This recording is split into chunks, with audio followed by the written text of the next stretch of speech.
Sound ಕಮ್ಮಿ.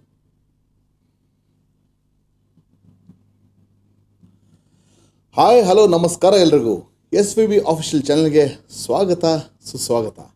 ನಾನು ನಿಮ್ಮ ಪ್ರೀತಿಯ ನಿರೂಪಕ ಹಾಗೂ ಗಾಯಕ ವರ್ಧನ್ ಬಾಲು. ಇವತ್ತಿನ ನಮ್ಮ ಗೆಲುವಿನ ಪಯಣ ಕಾರ್ಯಕ್ರಮದಲ್ಲಿ ಮುಖ್ಯ ಅತಿಥಿಯಾಗಿ ಕಂಠದಾನ ಕಲಾವಿದೆ, ನಟಿ ಮತ್ತು ಗಾಯಕಿ ಆಗಿರುವ ಶ್ರೀಮತಿ ಕುಮುದವಲ್ಲಿ ಅರುಣ್ ಮೂರ್ತಿ ಅವರು ನಮ್ಮ SVB ಆಫಿಷಿಯಲ್ ಚಾನಲ್ಗೆ ಆಗಮಿಸಿದ್ದಾರೆ. ಒಂಥರ ಮಹಾಲಕ್ಷ್ಮಿ ಬಂದಂಗಿದೆ ಇವತ್ತು ಮಂಗಳವಾರ. ಸೊ ಬಹಳ ಖುಷಿ ಆಗ್ತಿದೆ. ನಮಸ್ಕಾರ ಮೇಡಮ್. ನಮಸ್ಕಾರ. ಹೇಗಿದ್ದೀರಾ? ನಮಸ್ಕಾರ. ಬಹಳ ಚೆನ್ನಾಗಿದ್ದೀನಿ. ಅದ್ರಲ್ಲೂ ನಿಮ್ಮ ಈ ಸ್ಟುಡಿಯೋ ನೋಡಿ ಇನ್ನೂ ಸಂತೋಷವಾಗ್ಬಿಟ್ಟಿದ್ದೀನಿ. ಓಕೆ. ಸೊ ನಿಮ್ಮ ಒಂದು ಇಂಟ್ರಡಕ್ಷನ್ ಇದೆ, ನಿಮ್ಮ ಒಂದು ಕಲೆ ಇದೆಯಲ್ಲ, ಆಲ್ರೌಂಡರ್ ನೋಡಿ ಬಹಳ ಖುಷಿ ಆಯ್ತು ನನಗೆ. So much happy with you are such a great talent. ಬಹಳ ಖುಷಿ ಆಗುತ್ತೆ. ಆಮೇಲೆ ಬಂದ ತಕ್ಷಣ ಹಾಡು ಹಾಡ್ಬಿಟ್ರಿ. ಹೌದು, ಅದು ಬಹಳ ಖುಷಿ ಕೊಡ್ತು ನನಗೆ. ನನಗೂ ಬಹಳ ಖುಷಿ ಕೊಡ್ತು. ನೀವು ಹೇಳ್ದಾಗೆ, ನಾನು ಹೇಳ್ದಾಗೆ ಎಲ್ಲ ಕಡೆ ಎಲ್ಲೆಲ್ಲಿ ನೋಡಿದ್ರು ಇಲ್ಲಿ SPB ಅವರು ಇದ್ದಾರೆ, ನಿಮ್ಮಲ್ಲೂ ಕೂಡ SPB ಅವರು ಇದ್ದಾರೆ, ನಾವು ಕಾಣ್ತಾ ಇದ್ದೀವಿ. ಸೊ ಅವ್ರ ಮುಂದೆ ಹಾಡದೆ ಹಾಗೆ ಒಂದು ಅನುಭವ ಆಯ್ತು. ನಿಜವಾಗ್ಲೂ ಅದೊಂದು ಐ ಆಮ್ ಬ್ಲೆಸ್ಡ್ ಅಂತ ಹೇಳಿ. ಓ ಮೈ ಗಾಡ್, ಬಹಳ ದೊಡ್ಡ ಮಾತು. ಎಸ್, ಅವರ ಆಶೀರ್ವಾದ ಅಪಾರ ಇದೆ. ಸೊ ಹಾಗಾಗಿ ನಿಮಗೂ ಅವರ ಆಶೀರ್ವಾದ ಇದೆ ಅಂತ ತಾವು ಇಲ್ಲಿ ಬಂದಿದ್ದೀರಾ, ಇವತ್ತು ಸಂದರ್ಶನಕ್ಕೆ ಬಂದಿದ್ದೀರಾ. ಆಮೇಲೆ ಈ ಒಂದು ಜಾಗಕ್ಕೆ ಬರಬೇಕು ಅಂದರೆ ಎಲ್ರಿಗೂ ಸಾಧ್ಯವಾಗಲ್ಲ. ಎಷ್ಟೋ ಜನ ಮಿಸ್ ಆಗಿದೆ ಬಿಕಾಸ್ ಆಫ್ ಅದೇನೋ ಇರುತ್ತೆ, ಋಣ ಇರಲ್ಲ. ಸೊ ಆ ಋಣ ಇದ್ದಾಗ ಮಾತ್ರ ಅದು ಖಂಡಿತ ನಿಮಗೆ ಅದು ಸಾಧ್ಯವಾಗಿದೆ. ಆ್ಯಂಡ್ ವೀಕ್ಷಕರೇ, ನಮ್ಮ ಕಲಾವಿದರೊಂದಿಗೆ ಅಂದರೆ ನಮ್ಮ ಅತಿಥಿಯೊಂದಿಗೆ ಮಾತನಾಡಲು ಕರೆ ಮಾಡಿ 8050608951ಗೆ. ಎಸ್, ಸೊ ಆ ಒಂದು ನಂಬರಿಗೆ ತಾವು ಕರೆ ಮಾಡಿದರೆ ಖಂಡಿತ ಅವರೊಂದಿಗೆ ತಾವು ಮಾತನಾಡಬಹುದು ಮತ್ತು ಏನು ಬೇಕಾದ್ರೆ ಪ್ರಶ್ನೆಗಳು ಕೇಳ್ಬೋದು. ಓಕೆ, ಸೊ ಬನ್ನಿ ಅವ್ರ ಬಗ್ಗೆ ಅವರಿಂದಾನೇ ತಿಳ್ಕೊಳ್ಳೋಣ. ಎಸ್, ಸೊ ನಿಮ್ಮ ಹುಟ್ಟೂರು, ನಿಮ್ಮ ತಂದೆ ತಾಯಿ ಬಗ್ಗೆ ನಮ್ಮ ವೀಕ್ಷಕರು ತಿಳಿಸಿ, ಮತ್ತು ನಿಮ್ಮ ವಿದ್ಯಾಭ್ಯಾಸ ಬಗ್ಗೆ ಕೂಡ ನಮ್ಮ ವೀಕ್ಷಕರು ಗೊತ್ತಾಗಬೇಕು. ಎಸ್, ನಾನು ಹುಟ್ಟಿದ್ದು ಒಂದು ಈಗ ದೊಡ್ಡ ಟೌನ್ ಆಗಿದೆ. ನಾನು ಹುಟ್ಟಿದ್ದು ಒಂದು ಸಣ್ಣ ಹಳ್ಳಿ. ನಾನು ಹುಟ್ಟಿದಾಗ ಯಾವುದು? ಶಿವಮೊಗ್ಗ ಡಿಸ್ಟ್ರಿಕ್ಟ್ ನ ಶಿರಾಳಕೊಪ್ಪ ಅಂತ. ಶಿರಾಳಕೊಪ್ಪ, ಹೌದು, ಕೇಳಿದ್ದೀನಿ. ಶಿರಾಳಕೊಪ್ಪ ಉಪ್ಪಿನಕಾಯಿ ಬಹಳ ಫೇಮಸ್. ಹೌದು. ಸೊ ಅಲ್ಲಿ ನಮ್ಮ ಅಜ್ಜಿ ಮನೆಯಲ್ಲಿ ನಾನು ಹುಟ್ಟಿದ್ದು. ಓಕೆ, ಶಿರಾಳಕೊಪ್ಪದಲ್ಲಿ. ಹಾಸ್ಪಿಟಲ್ ಅಲ್ಲ, ಇಲ್ಲ ಮನೆಯಲ್ಲಿ ಹುಟ್ಟಿದ್ದು. ಬಟ್ ಅಲ್ಲೇ ಆಲ್ಮೋಸ್ಟ್ ಹಾಗಾಗಿ ನನಗೆ ಶಿವಮೊಗ್ಗ ಗಾಳಿ, ಸಾಗರದ ಗಾಳಿ ವಾತಾವರಣ ಅಲ್ಲಿ ಬಹಳಷ್ಟು, ಅಲ್ಲಿಗೆ ಬೇಸಿಕ್ ವಿದ್ಯಾಭ್ಯಾಸ ಅಲ್ಲೇ ಆಗಿದ್ದು. ನಂತರ ಬೆಂಗಳೂರು. ಅಪ್ಪ ಮಡಿಕೇರಿಯವರು, ಅವರು ಹುಟ್ಟಿನಿಂದ ಮಡಿಕೇರಿಯವರು. ನಮ್ಮ ತಾತನವರು ಗಮಕಿ ಅನಂತ ಪದ್ಮನಾಭರಾವ್ ಅಂತ ಹೇಳಿ ದೊಡ್ಡ ಗಮಕಿಗಳು.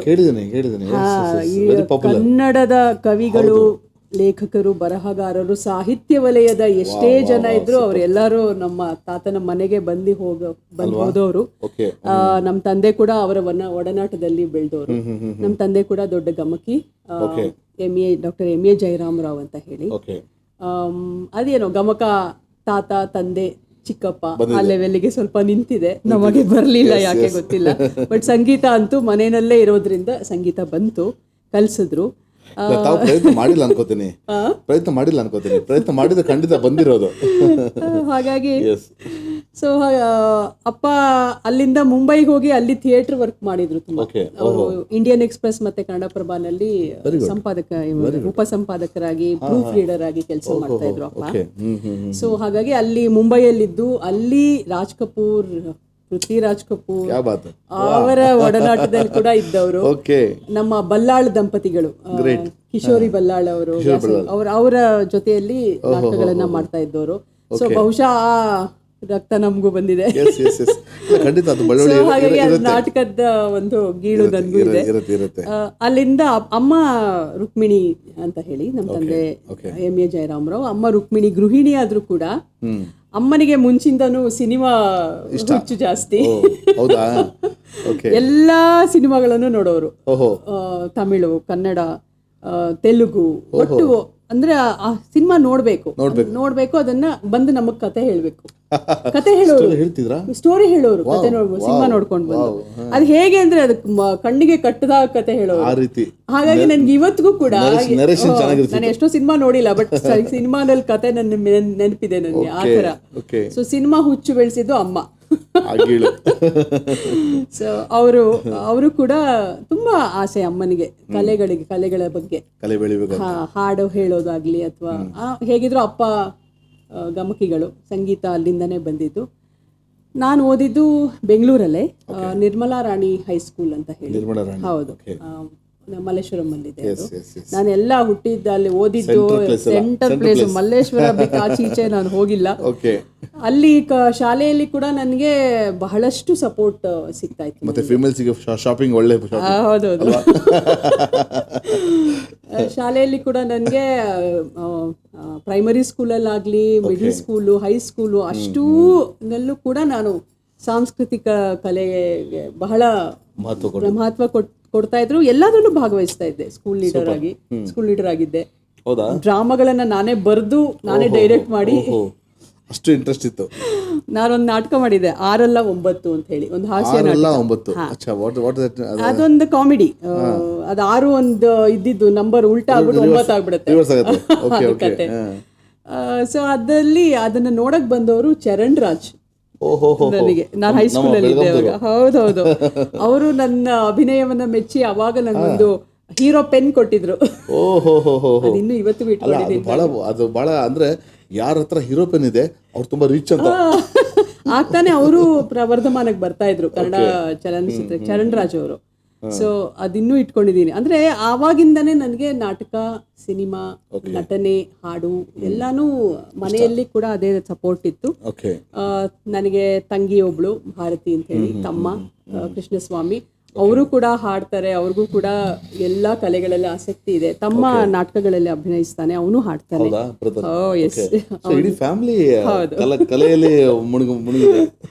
ಹಾಗಾಗಿ ಈ ತರ ಹೈಸ್ಕೂಲ್ ಮುಗಿಸಿ ಅಲ್ಲೇ ಪಕ್ಕದಲ್ಲೇ ಇರೋ ಕಾಲೇಜಿಗೆ ಸೇರ್ಕೊಂಡೆ, MES ಕಾಲೇಜು.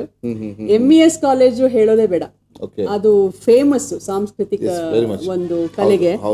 ಬಹಳಷ್ಟು ನಾಟಕಗಳು ನಮಗೆ. ನಾನು ನಾಟಕ ಅಂತ ಅಲ್ಲಿ ಶುರು ಮಾಡಿದ್ದು ಅಂದ್ರೆ ಒಂದು ಹವ್ಯಾಸಿ ತಂಡ ಅಂತ ಶುರು ಮಾಡಿದ್ದು ಅಲ್ಲೇ ಕಾಲೇಜ್ನಲ್ಲೇ. ಅಲ್ಲಿ ನನಗೆ ವರ್ಕ್ಶಾಪ್ಗಳು ನಡೆಸ್ತಾ ಇದ್ರು. ಸೊ ಹಾಗಾಗಿ ಮ್ಯೂಸಿಕ್ ವರ್ಕ್ಶಾಪ್ಸು, ನಾಟಕ ವರ್ಕ್ಶಾಪ್ಗಳು ಆ ಥರ ಮಾಡಿ ನಮಗೆ ಗೋಪಾಲ್ ಕೃಷ್ಣ ನಾಯರಿ ಅಂತ ಹೇಳಿ ಬಹಳ ಅದ್ಭುತವಾದಂತಹ ಅವ್ರು ಇಲ್ಲ, ಅವ್ರೀಗ ಇತ್ತೀಚೆಗಷ್ಟೇ ಹೋದ್ರು. ಅವರು ನನಗೆ ನಾಟಕದ ಗುರುಗಳು. ಅವರಿಂದ ನಾನು ಬಹಳಷ್ಟು ಕಲಿತೆ. ಅಲ್ಲಿಂದ ನಮ್ಮ ನಾಟಕದ ಗೀಳು ಅಲ್ಲಿಂದ ಶುರುವಾಯಿತು. ಸೊ ಸುಮಾರಷ್ಟು ಇಂಟರ್ ಕಾಲೇಜುಗಳು, ಇಂಟರ್ ಕ್ಲಾಸು, ಅಲ್ಲಿಗೆ ನಾಟಕಗಳನ್ನ ಮಾಡ್ತಾ ಅಲ್ಲಿ ನಾನು BCom ಕಾಮರ್ಸ್ ಗ್ರಾಜ್ಯುಯೇಟ್ ಆಗಿ ನಂತರ MCom ಮಾಡಿದೆ. ನೋಡಿ ನೋಡಿ, ಕಾಸ್ಟಿಂಗ್ ಅಂಡ್ ಇನ್ಕಮ್ ಟ್ಯಾಕ್ಸ್ ನಂದು ಆಕ್ಚುಲಿ ಮೇನ್ ಸಬ್ಜೆಕ್ಟ್. ಬಟ್ ಅದೆಲ್ಲೋಯ್ತೋ ಗೊತ್ತಿಲ್ಲ. ಇಲ್ಲ, ನಿರ್ಮಲ ದೇವ್ ನೀವೇ ಆಗ್ತಿದ್ರ ಅನ್ಸುತ್ತೆ. ಸೊ ಹೀಗಾಗಿ ನಾನು ಓದಿದ್ದು MCom. ಅದು ಓದಿದ್ದಷ್ಟು ಅದಾಯ್ತು. ನಂತರ ಬಟ್ ಕಲೆ ಇದು ನಡೀತಾನೆ ಇತ್ತು ಖಂಡಿತವಾಗೂ. ಅಲ್ಲಿ ಕಾಲೇಜಿಂದನೇ ನಾನು ಆಕಾಶವಾಣಿ, ಯುವವಾಣಿ ಕಾರ್ಯಕ್ರಮಗಳು ನಡೆಸ್ಕೊಡ್ತಾ ಇದ್ದೆ. ಆಕಾಶವಾಣಿಗೆ ಅವಾಗ್ಲೇ ಹೋಗ್ತಾ ಇದ್ದೆ. ಅಲ್ಲಿ ಹಾಡುಗಳು ಹಾಡೋದು, ಟ್ರೂಪ್ಗಳಲ್ಲಿ ಹಾಡೋದು, ಈ ತರ ಎಲ್ಲ ನಡೀತಾನೆ ಇರ್ತಾ ಇತ್ತು. ಸೊ ಹೀಗೆ ನಡೀತಾ ಇತ್ತು. ಸೊ ಮನೆ ಮೊದಲೇ ಪಾಠಶಾಲೆ ಅಂತ ಹೇಳ್ತಾರೆ. ಸೊ ನಿಮಗೆ ನಿಮ್ಮ ಮೊದಲ ಗುರು ಯಾರು ಅಂತ ಕೇಳ್ಬೋದಾ? ನನಗೆ ಅಪ್ಪನೇ. ಅಪ್ಪ ಸಂಗೀತದಲ್ಲಿ ಅಪ್ಪ. ನಂತರ ಶಾಸ್ತ್ರೀಯವಾಗಿ ನಾನು ಕಲ್ತಿದ್ದು PR ಕೇಶವಮೂರ್ತಿ ಅಂತ. ಹೌದು, ಬಹಳ ವಿದ್ವಾಂಸರು ಅವರವರು. ಅವರೇ ರಚನೆಗಳನ್ನ ಮಾಡಿ ರಾಗ ಹಾಕಿ ಹಾಡೋರು. ಅಪ್ಪಂದು ನೋಡಿ ನಿಮಗೆ ಹಾಡ್ಬೇಕು? ನಮ್ಮಲ್ಲಿ ದಿನನಿತ್ಯ ಸಂಗೀತ. ಹೌದು, ಬೆಳಗ್ಗೆ ಇದ್ರೆ ಸಂಗೀತನೇ. ಅಮ್ಮ ಪೂಜೆ ಮಾಡ್ತಾ ಭಾಗ್ಯದ ಲಕ್ಷ್ಮಿ ಬಾರಮ್ಮ ಇಲ್ಲದೆ ಬೇರೆ ಅಲ್ಲಿಂದಾನೇ. ಅವ್ರು ಬಹಳಷ್ಟು ಒಳ್ಳೆ ದೇವ್ರನಾಮಗಳು. ನಮ್ಮ ಅಜ್ಜಿ ಈಗ ಒಂದು ತಿಂಗಳ ಕೆಳಗಡೆ ಹೋದ್ರು. ಅವರು 105 ವರ್ಷ ಬದುಕಿದ್ರು. ಹೌದು, ಸರಸ್ವತಿ ಬಾಯಿ ಅಂತ ಹೇಳಿ ಶಿರಾಳಕೊಪ್ಪದವರು. ಅವ್ರ ಮನೆಯಲ್ಲೇ ಹುಟ್ಟಿದ್ದು ನಾನು. ಅವರು ಸಂಪ್ರದಾಯ ಗೀತೆಗಳನ್ನ ತುಂಬಾ ಹಾಡೋರು. ಈ ಶಾಸ್ತ್ರಕ್ಕೆ ಎಣ್ಣೆ ಶಾಸ್ತ್ರದ ಹಾಡುಗಳು, ಆರತಿ ಹಾಡುಗಳು, ಎಲ್ಲ ಶಾಸ್ತ್ರಗಳ ಹಾಡುಗಳನ್ನು, ಸಂಪ್ರದಾಯ ಗೀತೆಗಳನ್ನ ಅವ್ರು ಹಾಡೋರು. ನಮ್ಮ ತಾತನವರು ಹುಚ್ಚುರಾಯರು ಅಂತ ಹೇಳಿ, ಚೌತಾಯಿ ಫ್ಯಾಮಿಲಿ, ಅವರು ಪ್ರತಿ ಗುರುವಾರ ಭಜನೆ ಮಾಡೋರು. ರಾಯರ ಭಜನೆ ಮನೆಯಲ್ಲೇ ಎಲ್ಲ ಬರೋರು, ಬೀದಿಯವರೆಲ್ಲ ಬಂದು. ಬಹುಶಃ ಈಗ ಬ್ರಾಹ್ಮಣರೆಲ್ಲ ನೋಡ್ತೇನೆ, ಒಂದು ವೆಜ್ ಆಗಿದ್ದಕ್ಕೆ ಹೆಚ್ಚು ನಾವು ಬದುಕಬಹುದು. ಅಲ್ಲ, ಒಂದು ಮೆಸೇಜ್ ಸಿಗ್ಲಿ ಅಂತ ಹೇಳ್ತಾರೆ. ಬಿಕಾಸ್ ನಾನು ವೆಜ್ ಆಗಿದ್ದೀನಿ ಈಗ. ಸೊ ಹಾಗಾಗಿ ಗೀತೆಗಳು ಅಥವಾ ಹಾಡುಗಾರಿಕೆ ಅನ್ನೋದು ಸಂಗೀತ ಇದ್ರೆ ಅದು ಎಷ್ಟು ಕಿವಿನಲ್ಲಿ ಹುಟ್ಟದಾಗಿಂದ ಕಿವಿಲಿ ಬರ್ತಾನೆ ಇದೆ. ತಾತ ಹೇಳಿದ್ದೆ ನಾನು, ನಮ್ಮ ತಂದೆಯ ತಂದೆ ಗಮಕಿಗಳು. ಸೊ ಹಾಗಾಗಿ ಸಾಹಿತ್ಯ ಅಲ್ಲಿಂದನೂ ಬಂತು ನನಗೆ. ಎಲ್ಲ ಕವಿಗಳು ಹಾಗೆ ಹೀಗೆ ಅಂತೆಲ್ಲ ಹೇಳಿ. ಚಿಕ್ಕಪ್ಪ ಮಡಿಕೇರಿ ನಾಗೇಂದ್ರ ಅಂತ ಹೇಳಿ, ಅವರು ಒಳ್ಳೆ ಹಾಡುಗಾರರು. ಅವರು ಇಲ್ಲ ಈಗ. ಅವರು ಸಂಗೀತ ಶಾಲೆಯನ್ನ ಕಟ್ಟಿದವರು, ಗುರುಕೃಪಾ ಸಂಗೀತ ಶಾಲೆ ಅಂತ ಹೇಳಿ ಮೈಸೂರಲ್ಲಿ ಕಟ್ಟಿ. ಮಡಿಕೇರಿ ನಾಗೇಂದ್ರ ಅಂದ್ರೆ ಸುಗಮ ಸಂಗೀತ ಲೋಕದಲ್ಲಿ ಬಹಳ ದೊಡ್ಡ ಹೆಸರು ಅವರು. ಅವರು ಬಹಳ ಬೇಗ ಹೋಗ್ಬಿಟ್ರು. ಬಟ್ ಅವ್ರ ಜೊತೆ ಕೂಡ ನಾವು ಹಾಡ್ತಾ ಇದ್ವಿ. ಅವ್ರು ಎಲ್ಲಿ ಬಹುಶಃ ಭಿಲಾಯ್, ನಾಗ್ಪುರ್ ಅಂತ ಕಡೆ ಎಲ್ಲ ನಮ್ಮನ್ನ ಕರ್ಕೊಂಡು ಹೋಗಿ ನನ್ನ ದೊಡ್ಡಪ್ಪನ ಮಕ್ಕಳು. ನಾನು ನೋಡಿದ ಪ್ರಕಾರ ಇಂಥ ಒಂದು ಜಾಗ ಇಲ್ಲ ನೀವೆಲ್ಲಿ ಹೋಗಿದ್ದು ಸಂಗೀತಕ್ಕೆ ಅಲ್ವಾ? ಪ್ರತಿಯೊಂದು ಇನ್ವಾಲ್ವ್ ಆಗಿದ್ರು. ಹೌದು. ಸೊ ಹಾಗಾಗಿ ಮನೆಯಲ್ಲಿ ಶಾಸ್ತ್ರೀಯ ಸಂಗೀತ ಕಂಪಲ್ಸರಿ, ಎಲ್ಲರೂ ಕಲೀಲೇಬೇಕು. ಹೌದೌದು. ಎಲ್ಲ ನಮ್ ದೊಡ್ಡಪ್ಪನ ಯಾರೇ ಆಗ್ಲಿ ಮನೆಯಲ್ಲಿ ಹೆಣ್ಮಕ್ಳು ಸಂಗೀತವನ್ನ ಕಲಿಬೇಕು ಅಷ್ಟೇ. ಅದಿದ್ದು ಪದ್ಧತಿ, ಅದು ಬೇಸಿಕ್ ಅಲ್ಲಿ ಸಂಸ್ಕಾರ ಬೆಳೆಯುತ್ತೆ. ಹೌದು. ಸೊ ಹಾಗಾಗಿ ನಾನು ಬಂದ್ರು, ನನಗೆ ಕೇಶವಮೂರ್ತಿ ಅಂತ ಹೇಳಿ ಬಹಳ ಅದ್ಭುತವಾದ ವಿದ್ವಾಂಸರು. ಅವರು ನನಗೆ ಸಂಗೀತವನ್ನ ಕಲಿಸಿದ್ರು. ಜೂನಿಯರ್ ಪಾಸ್ ಮಾಡಿದೆ, ಸೀನಿಯರ್ ಪಾಠಗಳಾಯ್ತು. ಬಟ್ ಅವರು ಹೋಗ್ಬಿಟ್ರು ಆತ. ಅವ್ರ ಜೊತೆ ನನ್ನ ಸಂಗೀತ ಕೂಡ ಅಲ್ಲೇ ಸ್ವಲ್ಪ ಮೊಟಕಾಯ್ತು. ಶಾಸ್ತ್ರೀಯ ಅಲ್ಲೊಂದು ದೊಡ್ಡ ಗ್ಯಾಪ್ ಆಯ್ತು. ಆಮೇಲೆ ನಂತರ ಮತ್ತೆ ಅಲ್ಲಿ ಇಲ್ಲಿ ಗುರುಗಳನ್ನ ಹುಡ್ಕೊಂಡು ಬಹಳಷ್ಟು ಅಲ್ದೆ. ಅಪ್ಪ ಬಿಸಿ, ಯಾರೇ ಸಿಗ್ಬೋದು, ಗುರುಗಳು ಸಿಗೋದು ಬಹಳ ಕಷ್ಟ, ನಿಜವಾಗ್ಲೂ ಬಹಳ ಕಷ್ಟ. ಅಪ್ಪನತ್ರ ಕಲಿಯೋಣ ಅಂದ್ರೆ ಅಪ್ಪ ಡೇ ಅಂಡ್ ನೈಟ್ ಶಿಫ್ಟ್, ಪಾಪ ಪೇಪರ್ ವರ್ಕ್ ಅವ್ರಿಗೆ ಆಗ್ತಿರ್ಲಿಲ್ಲ.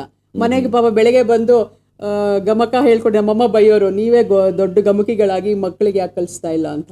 ಪಾಪ ಅವ್ರು ಬಂದು ರಾತ್ರಿ ಸರಿಗಮಪ ಅಂತ ಹೇಳಿದ್ರೆ ನಾವು ಕೇಳೋ ಮೂಡಲಿಲ್ಲ. ಅವರು ಅಲ್ಲ, ಅಮ್ಮನ ಉದ್ದೇಶ ಏನಂದ್ರೆ ಹಿತ್ತಲ್ಗಡ ಮೊದಲಂತ. ಹೌದು.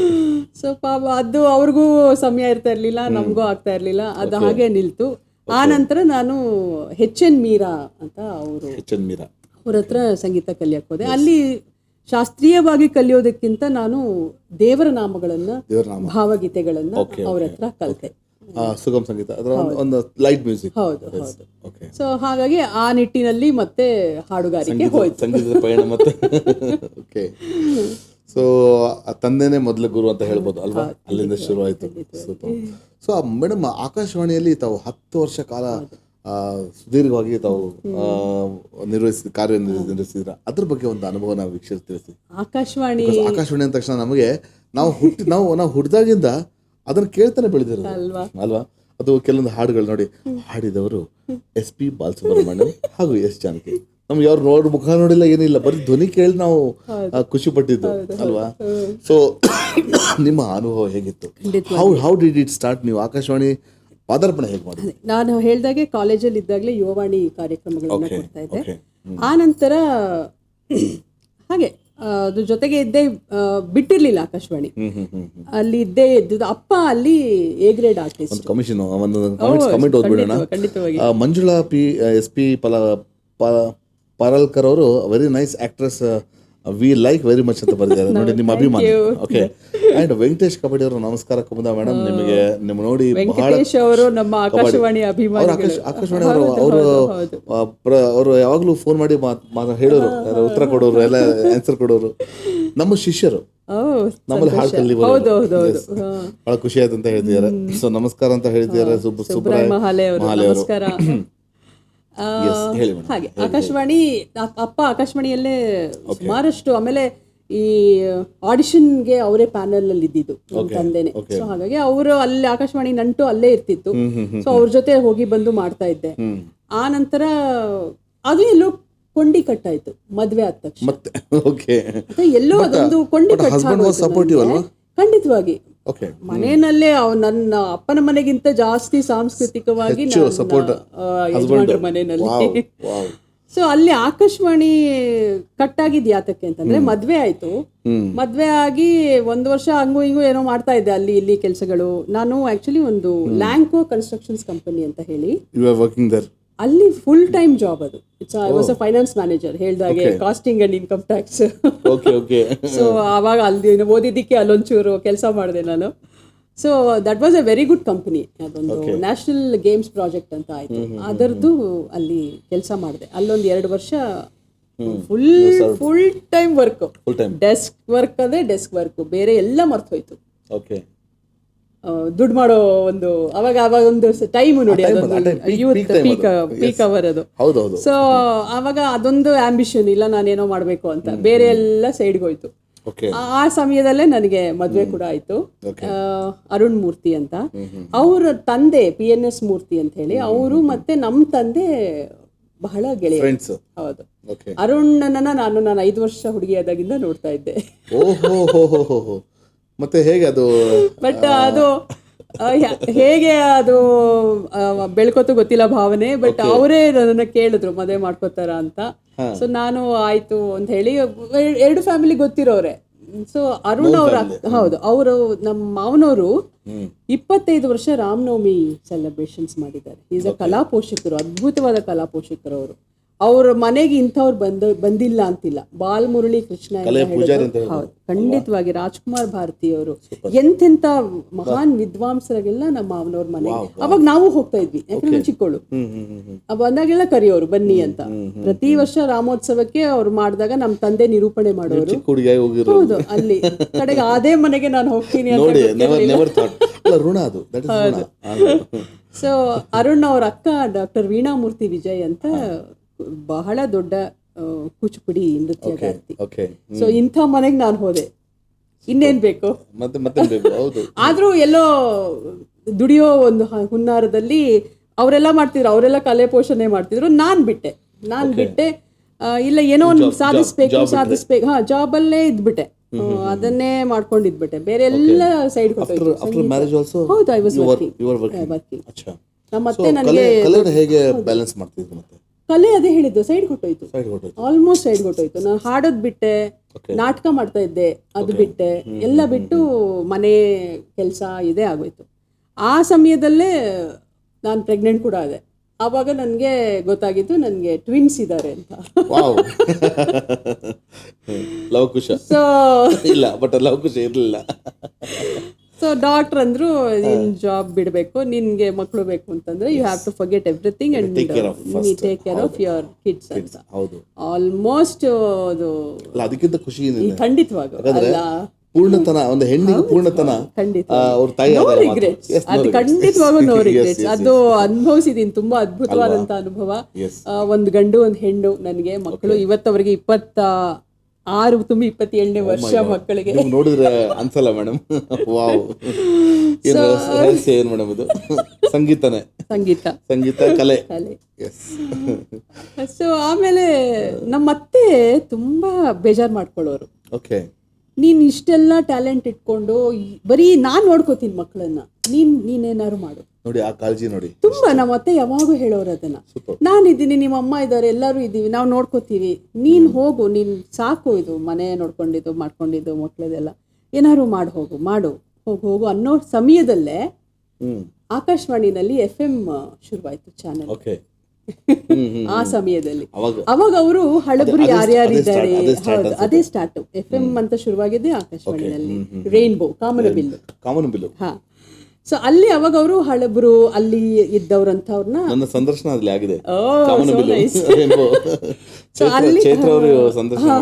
ಚೈತ್ರ. ಸೊ ಹಾಗಾಗಿ ಅವಾಗ ಅವರು ಈ ಹಳಬ್ರು ಯಾರ್ಯಾರಿದ್ದಾರೆ ಈ ಸಂದರ್ಭದಲ್ಲಿ ನಾನು ವೆಂಕಟೇಶ್ ಕಬಾಡಿ ಅವ್ರಿಗೆ ನಾನು ಥ್ಯಾಂಕ್ಸ್. ಖಂಡಿತವಾಗೂ ವೆಂಕಟೇಶ್ ಅವ್ರ ಮುಖಾಂತರ ನನಗೆ ಆ ಸಂದರ್ಶನ ಸಿಕ್ಕಿರೋದು. ವೆಂಕಟೇಶ್ ಕಬಾಡಿ ಅವ್ರಿಗೆ ನಾನು ನಮನ ಸಲ್ಲಿಸ್ತೀನಿ. ಒಂದು ಅವಾಗ ವೆಂಕಟೇಶ್ ಕಬಾಡಿ ಅಂತವ್ರು ಒಂದು ಅಭಿಮಾನಿ ಸಂಘವನ್ನ ಹುಟ್ಟಾಕಿದ್ರು. ಅವರು ನಮ್ಗೆಲ್ಲ ಸನ್ಮಾನ ಮಾಡಿದ್ದಾರೆ. ಆ ತರ ಯಾರಿಗ್ ಸಿಗತ್ತೆ? ನಿಜ. ಸೊ ಅವರನ್ನೆಲ್ಲ ನಾನು ನಿತ್ಯ ನೆನ್ಸ್ಕೊಳ್ಬೇಕು, ಕಬಾಡಿ ಅಂತವ್ರನ್ನ.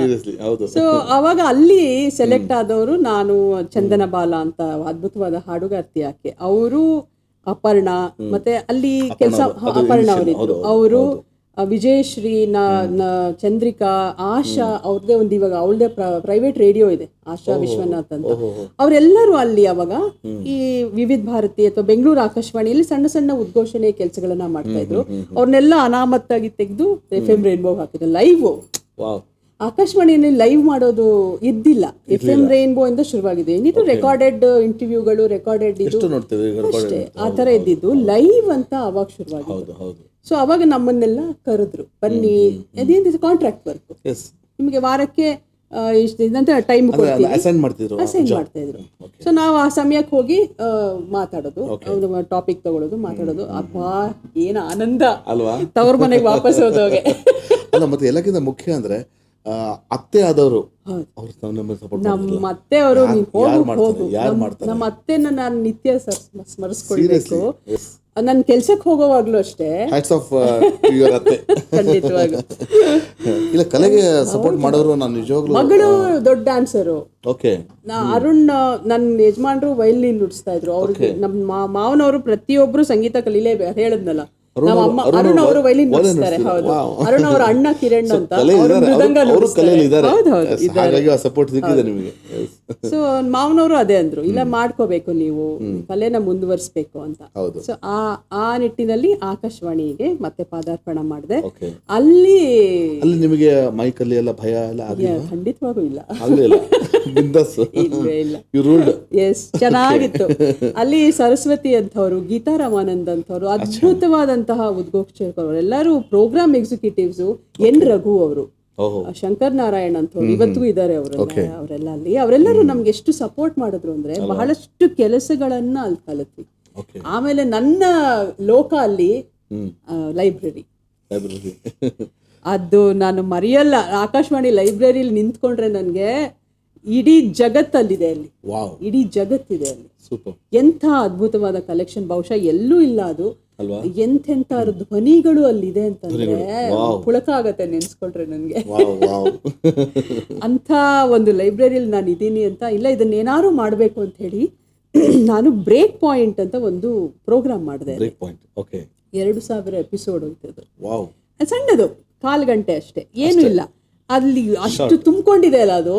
ಅಲ್ಲಿಂದ ಒಂದು ಧ್ವನಿಯನ್ನ ಹೆಕ್ಕಿ ತೆಗೆದು ಇದು ಏನು ಅಂತ ಕೇಳೋದಷ್ಟೇ ವೀಕ್ಷಕರಿಗೆ, ಕೇಳುಗರಿಗೆ, ಕೇಳೋರ್ಗೆ ಕ್ವಿಝು. ಅದು ಎಷ್ಟು ಫೇಮಸ್ ಆಯ್ತು ಅಂದ್ರೆ ನಾನು ಎಲ್ಲ ಅಲ್ಲಿರೋ ಭಂಡಾರದಲ್ಲಿ ಏನೇನಿದೆ ಅದನ್ನೆಲ್ಲ ನಾನು ಕೊಟ್ಟಂಗಾಯ್ತು ಅವ್ರಿಗೆ ವಾಪಸ್. ಆತರ ಬಹಳ ಸೊಗಸಾದಂತಹ ಕಾರ್ಯಕ್ರಮ ಆಗಿತ್ತದು. ಸೊ ಅದನ್ನು ತುಂಬಾ ಎಂಜಾಯ್ ಮಾಡಿದ್ವಿ, ಖುಷಿ ಕೊಡ್ತು ತುಂಬಾನೇ. ಅದ್ ನಾನು ಇವತ್ತಿಗೂ ಮರೆಯಲ್ಲ. ಪ್ರತಿಯೊಂದು ಹೆಕ್ಕಿ ತೆಗೆದಿದ್ದೀರಾ? ಹೌದು, ನಾನು ಎಂಥ ಡಿಕ್ಕಿ ಮಾಧವ್ ಅವರ ಧ್ವನಿ, ಅವರ ರಂಗಗೀತೆಗಳು ಹಳೇದು. ನಮ್ಮ ಸುಬ್ಬಯ್ಯ ನಾಯ್ಡು ಅವರ ಧ್ವನಿ ಹೇಳ್ತಿದ್ರು, ಏನದು, ಅಯ್ಯೋ ಸುಬ್ಬಯ್ಯ ನಾಯ್ಡು, ರಾಜಮ್ಮ ಅವರು, ಎಂತೆಂತ ಅವರ ಧ್ವನಿಗಳಲ್ಲಿದೆ ಅಂತಂದ್ರೆ ನಂಬಲ್ಲ. ಶ್ರೀರಂಗರ ಧ್ವನಿ, ಕುವೆಂಪು, ದ ರಾ ಬೇಂದ್ರೆ, ರಾಜ್ಕುಮಾರ್, SPB ಅವ್ರನ್ನೆಲ್ಲ ಕೇಳ್ಬೇಡಿ, ಎಲ್ಲರೂ ಇದರಲ್ಲಿ.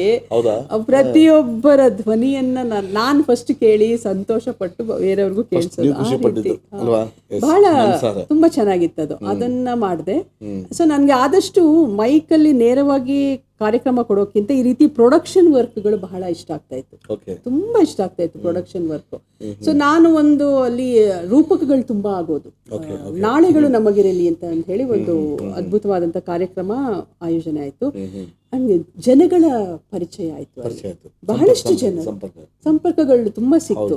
ಕಲ್ಯಾಣ್ ಅವರು ಪರಿಚಯ ಆದ್ರು, ಕವಿರಾಜ್ ಅವರು, ನಮ್ಮ ಮಂಜುಳಾ ಗುರುರಾಜ್ ಅವರು. ಹೌದು, ಅವರು ಒಂದು ನಾಳೆಗಳು ನಮಗಿರಲಿ ಅಂತ ಒಂದು ಕಾರ್ಯಕ್ರಮ ಮಾಡಿದಾಗ ಕಲ್ಯಾಣ್ ಅವ್ರದ್ದು ಮ್ಯೂಸಿಕ್ ಮತ್ತೆ ಹಾಡುಗಾರಿಕೆ ಮಂಜುಳಾ ಗುರುರಾಜ್ ಅವ್ರದ್ದು, ನಿರೂಪಣೆ ಅಪರ್ಣಾ ಅವ್ರದ್ದು. ಅಷ್ಟು ರೆಕಾರ್ಡಿಂಗ್ ಮಾಡಿದ್ ನಾನು. ಅಪರ್ಣಾ ಜೊತೆ ವರ್ಕ್ ಮಾಡಿದ್ರೆ ಅಂದ್ರೆ ಬಹಳ ಖುಷಿ. ನನ್ನ ಗೆಳತಿ, ನಾನು ದೊಡ್ಡ ಅಭಿಮಾನಿ. ಆಕ್ಚುಲಿ ಅವ್ರಿಗೆ ನಾನು ಸಂದರ್ಶನ ಕರೆದಿದ್ದೆ. ನಾನು ಫೋನ್ ಮಾಡಿ ಕರೆದಾಗ ನನಗೆ ಒಂಚೂರು ಹುಷಾರಿಲ್ಲ ಅಂತ ಹೇಳಿದ್ರು. ನಾನೇನು ಅನ್ಕೊಂಡೆ, ಕೆಲವರು ಏನ್ ಮಾಡ್ತಾರೆ, ಕೆಲವರು ಲೆಜೆಂಡ್ರಿ ಏನ್ ಮಾಡ್ತಾರೆ, they just give some reason, ನಂಗೆ ಹುಷಾರಿಲ್ಲ, ನಾನು ಬರೋಕ್ಕಾಗಲ್ಲ ಅಂತ. ಕೆಲವರು ಈ ತರ ಅನ್ಕೋತಾರೆ. ಅದನ್ನು ಮುಚ್ಚಿಟ್ಟಿದ್ರು ಅವರು, ಅಂದ್ರೆ ಯಾರಿಗೂ ಗೊತ್ತಿರಲಿಲ್ಲ. But when she died, when I came to know about it, ನಾನು ಎಷ್ಟು ಫೀಲ್ ಮಾಡ್ಕೊಂಡೆ ಅಂದ್ರೆ ಸತ್ಯವಾಗಿ ಹೇಳಿದ್ರು ಅವರು. ಬಟ್ ಆ ಧ್ವನಿ ಅಜರಾಮರ. ಅದು ಇವತ್ತಿಗೂ ನಾವು ಇದರಲ್ಲಿ ಮೆಟ್ರೋದಲ್ಲಿ ನಾವು ಅದನ್ನ ಕೇಳ್ತೇವೆ. ಆ ಕನ್ನಡ ಸಿಗೋದು ಬಹಳ ಕಷ್ಟ. ಅಪರ್ಣ ಕನ್ನಡ ಅಂದ್ರೆ ಅದು ಸಿಗೋದೇ ಬಹಳ ಕಷ್ಟ. ಹೃದಯಕ್ಕೆ ಎಂಥ ಶುದ್ಧವಾದ ಕನ್ನಡ, ಅದು ಶ್ರುತಿಬದ್ಧವಾದ ಕನ್ನಡ. ಸೊ ಆ ರೀತಿ ಆ ಒಡನಾಟಗಳಲ್ಲಿ ನನಗೆ ಬಹಳಷ್ಟು ಕಲಿತೆ. ಸೊ ಆ ನಾಳೆಗಳು ನಮಗಿರಲಿನಲ್ಲಿ ಅದು ಇಂಡಿಯಾ ಲೆವೆಲ್ನಲ್ಲಿ ಅದಕ್ಕೆ ಅವಾರ್ಡ್ ಬಂತು. ಸೊ ಒಂದು ಅವಾರ್ಡ್ ಕೂಡ ತಗೊಂಡಿದ್ದೀನಿ ಅಲ್ಲಿಂದ. ಬಹಳ ಒಳ್ಳೆಯ ಕಾರ್ಯಕ್ರಮ ಅದು. ಇನ್ನೂ ಒಂದು ಅದ್ಭುತವಾದ ಕಾರ್ಯಕ್ರಮ ಅಂದ್ರೆ ಬೆಳ್ಳಿ ಬೆಳ್ಳಿ ತೆರೆಯ ಬಂಗಾರದ ಮನುಷ್ಯ ಅಂತ ಹೇಳಿ ಬೆಳ್ಳಿ ತೆರೆಯ ಬಂಗಾರದ ಮನುಷ್ಯ ಅಂತ ಹೇಳಿ ಒಂದು ಸಪ್ತಾಹ ಕಾರ್ಯಕ್ರಮ ಮಾಡಿದ್ವಿ. BV ಮೋಹನ್ ಅಂತ ಕೇಳಿರ್ಬೋದು, ಅವರು ಒಳ್ಳೆ ಹಾಡುಗಾರರು, ಬಹಳಷ್ಟು ಆರ್ಕೆಸ್ಟ್ರಾಗಳೆಲ್ಲ ಹಾಡೋರು. ಅವರು ನನಗೆ mentor, is my god father in Akashvani. ಅವರಿಂದ ಬಹಳಷ್ಟು ಈ ಪ್ರೊಡಕ್ಷನ್ ವರ್ಕ್ಗಳನ್ನ ಕಲಿತೆ, ಮತ್ತೆ ಹೇಗೆ ಮಾತಾಡಬೇಕು, ಯಾವ ರೀತಿ ಸಂದರ್ಶನಗಳನ್ನ ಮಾಡಬೇಕು ಅನ್ನೋದನ್ನ ಅವರು ನನಗೆ ಹೇಳ್ಕೊಟ್ಟಿದ್ದು. ಸೊ ಅವರು ನಾನು ಸೇರ್ಕೊಂಡು ನಮ್ಗೊಂದು ಪ್ರಾಜೆಕ್ಟ್ ಕೊಟ್ಟರು, ರಾಜ್ಕುಮಾರ್ ಬಗ್ಗೆ ಮಾಡಿ ಅಂತ ಹೇಳಿ. ಅವ್ರಿಗೆ ಕರ್ನಾಟಕ ಸುವರ್ಣ ಕರ್ನಾಟಕ ಪ್ರಶಸ್ತಿ ಬಂದ ಸಂದರ್ಭದಲ್ಲಿ ಅವರು ಬಹಳ ಇಳ್ದೋಗಿದ್ರು, ಅವ್ರಿಗೆ ತುಂಬಾನೇ ಆರೋಗ್ಯ ಸರಿ ಇದ್ದಿಲ್ಲ. ಬಟ್ ಆ ಸಮಯದಲ್ಲಿ ಅಂದ್ರೆ ಅವರು ಕಿಡ್ನಾಪ್ ಆಗಿ ಬಂದಿದ್ರು. ಹೌದು, ವಾಪಸ್ ಅಲ್ವಾ? ಆ ಟೈಮ್ ಬಹಳ ಅವರು ಹೋಗಿದ್ರು. ಆ ಕಿಡ್ನಾಪ್ ಮಾಡಿದಾಗ ಆಕಾಶವಾಣಿ ವಹಿಸಿದಂತಹ ಪಾತ್ರ ಇದೆಯಲ್ಲ, ಇಲ್ಲಿಂದಾನೇ ಹೋಗ್ತಾ ಇದ್ದಿದ್ದು ಪ್ರತಿಯೊಂದು ಸಂದೇಶಗಳು. ಸೊ ಅದನ್ನ ಕೂಡ ಬಳಸ್ಕೊಂಡು ಆ ಕಾರ್ಯಕ್ರಮ ಮಾಡಿದ್ವಿ. ತುಂಬಾ ಅದ್ಭುತವಾದಂತ ಕಾರ್ಯಕ್ರಮ. 7 ದಿನ ಸಪ್ತಾಹ ಅದೊಂದು, ಪ್ರತಿದಿನ 1 hour ಕಾರ್ಯಕ್ರಮ. ಅದು ಅಣ್ಣ ಅವರ ಒಂದು ಎಲ್ಲಾ ರೂಪಗಳನ್ನ ನಾವು ಕಾರ್ಯಕ್ರಮದ ಮೂಲಕ ಒಂದು ಕರೆ ಬರ್ತಾ ಇದೆ, ಮಾತಾಡೋಣ.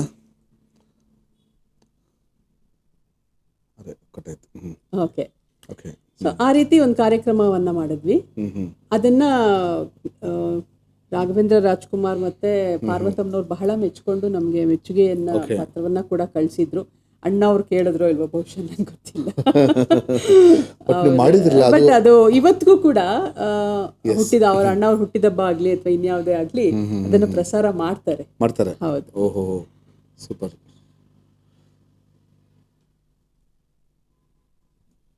ಒಂದು ಕರೆ ಬರ್ತದೆ, ಮಾತಾಡೋಣ.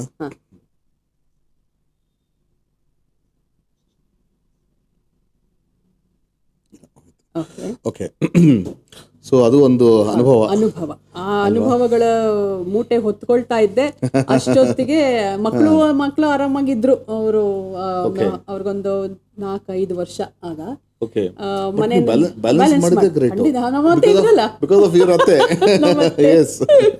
ಅವ್ರ ಹೆಸರು ಯಶೋದಮ್ಮಗೆ ನಿಜವಾಗ್ಲೂ ನಾನು ಥ್ಯಾಂಕ್ಸ್ ಹೇಳಕ್ಕೆ ಇಷ್ಟಪಡ್ತೀನಿ. ಇಲ್ಲಾಂದ್ರೆ ಇವತ್ತು ಈ ರೀತಿ ನಾವು ನೋಡಕ್ ಆಗ್ತಿರ್ಲಿಲ್ಲ. ಸಾಧನೆಗೆ ಒಂದು ಹೌದು, ಅವ್ರಿಗೆ ಎಷ್ಟು ಆಸೆ ಅಂತಂದ್ರೆ ನಾನು ಹೋಗ್ಬೇಕು, ಮಾಡ್ಬೇಕು, ಹೇಳೋರು ನೀನ್ ಏನ್ ಮಾಡ್ತೀಯ ಹೇಳು, ನಾನು ಹೋಗಿ ಅವ್ರಿಗೆ ವರದಿ ಒಪ್ಪಿಸ್ಬೇಕು, ಏನ್ ಮಾಡ್ದೆ ಅವತ್ತು ಅಂತ ಹೇಳಿ. ಕರೆ ಬರ್ತದೆ, ಮಾತಾಡೋಣ. ಖಂಡಿತ. ಹಲೋ, ನಮಸ್ಕಾರ. ನಮಸ್ಕಾರ. ಯಾರು ಮಾತಾಡೋದು? ಯಾರು? ನಮಸ್ಕಾರ ವಿನೋದ್ ಅವರೇ, ಹೇಗಿದ್ದೀರಾ? ಓಕೆ, ಎಸ್, ನಮ್ಮೊಂದಿಗೆ ಇವತ್ತು ಕುಮುದ ಅವರು ಇದ್ದಾರೆ, ಮಾತಾಡಿ ಸರ್. ನಮಸ್ಕಾರ ವಿನೋದ್ ಅವರೇ, ಹೇಳಿ. ಹೌದು, ಸ್ಮ್ಯೂಲಲ್ಲಿ ತುಂಬಾ ಹಾಡ್ತೀನಿ. ಹೌದು.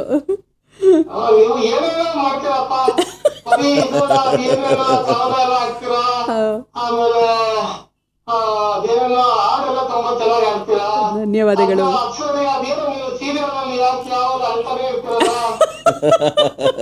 ನಾನು ತುಂಬಾ ಚೆನ್ನಾಗಿ ಅಳ್ತೀನಂತೆ ಸೀರಿಯಲ್ ಪ್ರಕಾರ. ಪಾತ್ರ ಅದಕ್ಕೆ ಸೀರಿಯಲ್ ಎಲ್ಲ ಅಳಿಸ್ತಾರಂತೆ.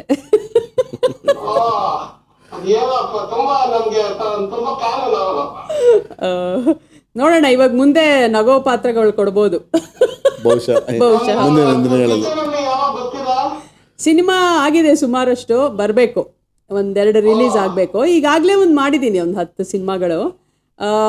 ಮುಗುಳ್ನಾಗೆ ನೋಡಿದ್ರೆ ನಿಮಗೆ ಗೊತ್ತಾಗತ್ತೆ, ಅದ್ರಲ್ಲಿ ಅಶಿಕಾ ಅವರ ಅಮ್ಮನ ಪಾತ್ರ ನಾನೇ ಮಾಡಿದ್ದು. ನಿನ್ನ ಸ್ನೇಹದಿಂದ ಹಾಡು ನೋಡಿದ್ರೆ ನಿಮ್ಗೆ ಗೊತ್ತಾಗತ್ತೆ.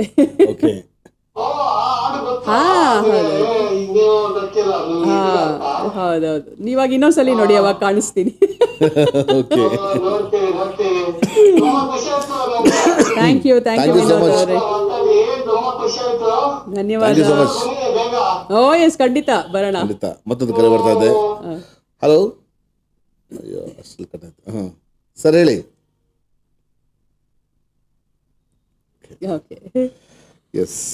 ಸೊ ಹೀಗೆ ಮಕ್ಕಳು ಇದ್ರು, ಮನೆಯಲ್ಲಿ ಕೆಲಸಗಳಾಗ್ತಿತ್ತು. ಆ ಸಮಯದಲ್ಲಿ ನಮ್ಮ ಯಜಮಾನ್ರಿಗೆ ಆಫ್ರಿಕಾಗೆ ಹೋಗುವಂತ ಅವಕಾಶ ಬಂತು.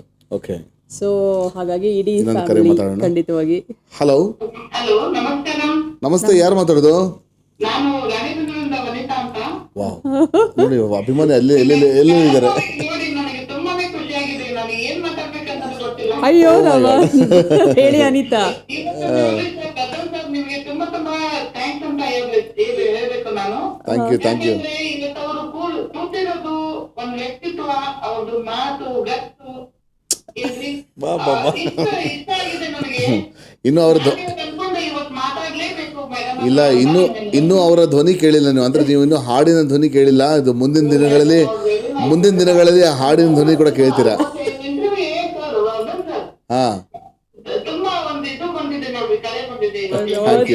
ಥ್ಯಾಂಕ್ ಯು ಅನಿತಾ ಅವರೇ. ಇವತ್ತು ಯಾರಿಗೂ ಕರೆ ಮಾಡಲ್ಲ. ಇವತ್ತು ನನಗೆ ತುಂಬಾ ಖುಷಿಯಾಗಿದೆ. ನಿಮ್ ಧ್ವನಿ ಕೇಳು, ನಿಮ್ ಮಾತು ಕೇಳಿ, ನಿಮ್ ಫ್ಯಾಮಿಲಿ, ನಿಮ್ ಕುಟುಂಬ ಎಲ್ಲರೂ ಕೇಳಿ, ವಿಚಾರ ಕೇಳಿ ನನಗೆ ತುಂಬಾ ಸಂತೋಷ ಆಗಿದೆ. ಹೌದು, 1 ವರ್ಷ ಆಯ್ತು ತಾವು ಕರೆ ಮಾಡಿ. ಇವತ್ತು ಕರೆ ಮಾಡಿದ್ರೆ, ಇವತ್ತು ಕರೆ ಮಾಡ್ಬೇಕಂತ ಅನಿಸ್ತಾ ನಿಮ್ಗೆ? ನಾನು ನನಗೆ ಮಾತಾಡ್ಲೇಬೇಕನ್ನೋದು ವಾವ್, ಥ್ಯಾಂಕ್ ಯು ಅನಿತಾ ಅವರೇ. Thank you. ಎಷ್ಟು ನಿಮ್ಗೆ ಇಷ್ಟೊಂದು ಎನರ್ಜಿ ಎಲ್ಲಿಂದ ಅಂತ ನಾನು ಅದು ಕೇಳೋಣ ಅಂತ. ಓಕೆ, ಪ್ರಶ್ನೆ ಅದು. ಏನಿಲ್ಲ, ನಗ್ತಾ ಇರೋದಷ್ಟೇ. ಎಸ್, ಖುಷಿಯಾಗಿರ್ಬೇಕು. ಯಾವಾಗ್ಲೂ ಏನೇ ಬಂದ್ರು ಖುಷಿಯಾಗಿ ತಗೊಳ್ಳಿ, ನಗ್ತಾ ಇರಿ. ಎಸ್, ಯಾವ್ದು ಪರ್ಮನೆಂಟ್ ಅಲ್ಲ, ಹಾಗೆ ಕಷ್ಟ ಕೂಡ ಅಷ್ಟೇ. ಹಾಗಾಗಿ ಹೌದು. ಥ್ಯಾಂಕ್ ಯು ಮಾ. Thank you so much. ಕರೆ ಮಾಡಿದಕ್ಕೆ ಧನ್ಯವಾದಗಳು ಬಂತವ್ರೆ. ತಾವು ರಾಣಿಬೆನ್ನೂರಿಂದ ಲೈನ್ ಮಾಡ್ಬೋದು ನೀವು, ನಾವು ಖಂಡಿತ ಹಾಡ್ತಾರೆ. ಹಾ, ಓಕೆ. ನಾನು ರಾಣಿಬೆನ್ನೂರಿಂದ ಮೇಡಮ್. ಹಾ, ಎಸ್, ಓಕೆ. ನಮ್ಗಿಬ್ರು ಮಕ್ಕಳು. ನಾನು ಸಿಗ್ತೇನೆ ಮತ್ತೆ ನಿಮ್ಗೆ. ನಾನು ವರ್ಧನ್ ಸರ್ ನಂಬರ್ ತಗೊಂಡು ನಿಮಗೆ ಮತ್ತೆ ಸಿಗ್ತೇನೆ. ಖಂಡಿತವಾಗಿ. Thank you so much. ನಿಜವಾಗ್ಲೂ ನಿಮ್ಗೆ ಇದು ತುಂಬಾ ಕರೆ ಬಂದಿದೆ. ಎಸ್, ಮತ್ತೊಂದು ಕರೆ ಬರ್ತಾ ಇದೆ. ಹಲೋ, ನಮಸ್ಕಾರ. ಹಲೋ, ಹಲೋ, ನಮಸ್ಕಾರ. ನಮಸ್ಕಾರ. ಯಾರು ಮಾತಾಡೋದು? ಅದೇ ಕುಮುದೂರು ಇಂಟರ್ವ್ಯೂ ಇವಾಗೇ ನಡೀತಾ ಇದೆ. ನಡೀತಾ ಇದೆ. ಕುಮುದವ್ರು ನನ್ನ ಪಕ್ಕದಲ್ಲಿ ಕೂತಿದ್ದಾರೆ, ಮಾತಾಡ್ತಿದ್ದಾರೆ, ತನ್ನ ಅನುಭವಗಳನ್ನು ಹಂಚ್ಕೋತಿದ್ದಾರೆ. ಹೇಳಿ, ತಾವ್ಯಾರು ಮಾತಾಡೋದು? ವಿಜಯ ಅಂತ ಸರ್. ನಮಸ್ಕಾರ ವಿಜಯ್ ಅವರೇ, SVB ಆಫೀಷಿಯಲ್ ಚಾನಲ್ಗೆ ಸ್ವಾಗತ ಬಯಸ್ತೇನೆ. ಸುನಿಲ್, ಹಾಯ್. ಮಾತಾಡಿ. Vijaya, hi, hello. ಖುಷಿ ಆಯ್ತು. ನಿಮ್ಮ ಕರೆ ಕೇಳಿ ಈಗ ನನಗೆ ಖುಷಿ ಆಯ್ತು. Thank you Vijaya. ನೋಡ್ತಾ ಇದ್ದೀರಾ? ನೋಡ್ತಾ ಇದ್ದೀನಿ. Thank you so much. Share ಮಾಡಿ. ಒಂದ್ ಸೆಕೆಂಡ್. ಓಕೆ, ನಿಮ್ಮ ಪರ್ಸನಲ್ ಅಕೌಂಟ್ಗೆ ಶೇರ್ ಮಾಡಿ. ಸುನಿಲ್, ನಮಸ್ತೆ. Thank you so much. So really, ಅಯ್ಯೋ, thank you so much Sunil and Vijaya. ನೀವಿಬ್ರು ಒಂಥರ ನನಗೆ, ನಾನು ಅದನ್ನೇ ಹೇಳ್ತಾ ಇದ್ದೆ, ನನಗೆ ಸಪೋರ್ಟ್ ಮಾಡೋರಲ್ಲಿ ತುಂಬಾ ಜನ ಇದ್ದಾರೆ. ಅದ್ರಲ್ಲಿ ವಿಜಯ, ಸುನಿಲ್ ಕೂಡ ಬಂದ್ಬಿಟ್ಟು. Okay, love you. Bye. Thank you. ಕರೆ ಮಾಡಿದ ಧನ್ಯವಾದಗಳು. Thank you so much.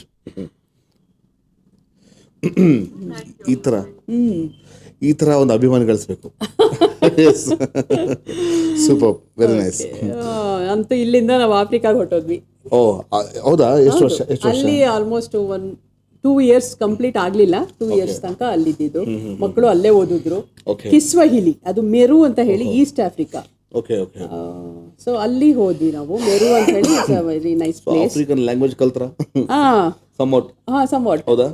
ಎಂತದು ಹಬಾರಿ ಯಾಕೋ, ಮಸೂರಿ ಸಾನಾ. ಹಬಾರಿ ಯಾಕೋ, ಹೌ ಆರ್ ಯು? ಮಸೂರಿ ಸಾನಾ, ಐ ಆಮ್ ಫೈನ್. ಮಸೂರಿ ಸಾನಾ, ಅಕುನಾ ಮಟಾಟಾ, no worry, all everything is good. Super. ಇಷ್ಟು ಮಾತ್ರ ಗೊತ್ತು. ಬಟ್ ಅಲ್ಲಿ ತಮಾಷೆ ಏನಂದ್ರೆ, ನಾನು ಅಲ್ಲಿ ಕನ್ನಡ ಕಲಿಸಿದೆ ಎಲ್ಲರಿಗೂ. ಅಲ್ಲಿ ಹಾಲು ತಂದ್ಕೊಡೋರ್ಗೆ, ತರಕಾರಿ ಮಾಡೋರ್ಗೆ ಎಲ್ಲರೂ ಕನ್ನಡ ಕಲಿಸಿ ತರಕಾರಿಗಳ ಹೆಸರನ್ನ ಅವ್ರು ಕನ್ನಡದಲ್ಲಿ ಹೇಳ್ಕೊಡ್ತಾ ಇದ್ದೆ. ಇದು ಬದನೆಕಾಯಿ, ಇದು ಈರುಳ್ಳಿ, ಇದು ಟೊಮೆಟೊ ಅಂತೆಲ್ಲ ಅದು ಕನ್ನಡದಲ್ಲಿ ಹೇಳ್ಕೊಟ್ಟು ಅವರು ಕನ್ನಡದಲ್ಲಿ ಕರೆಯೋರು ನನ್ನನ್ನು. ಸೊ ಅಲ್ಲಿ 1-2 ವರ್ಷ ಅಲ್ಲಿ ನಿಜವಾಗ್ಲೂ ಬಹಳಷ್ಟು ಅಲ್ಲಿ ಸಾಂಸ್ಕೃತಿಕನೇ ಬೇರೆ.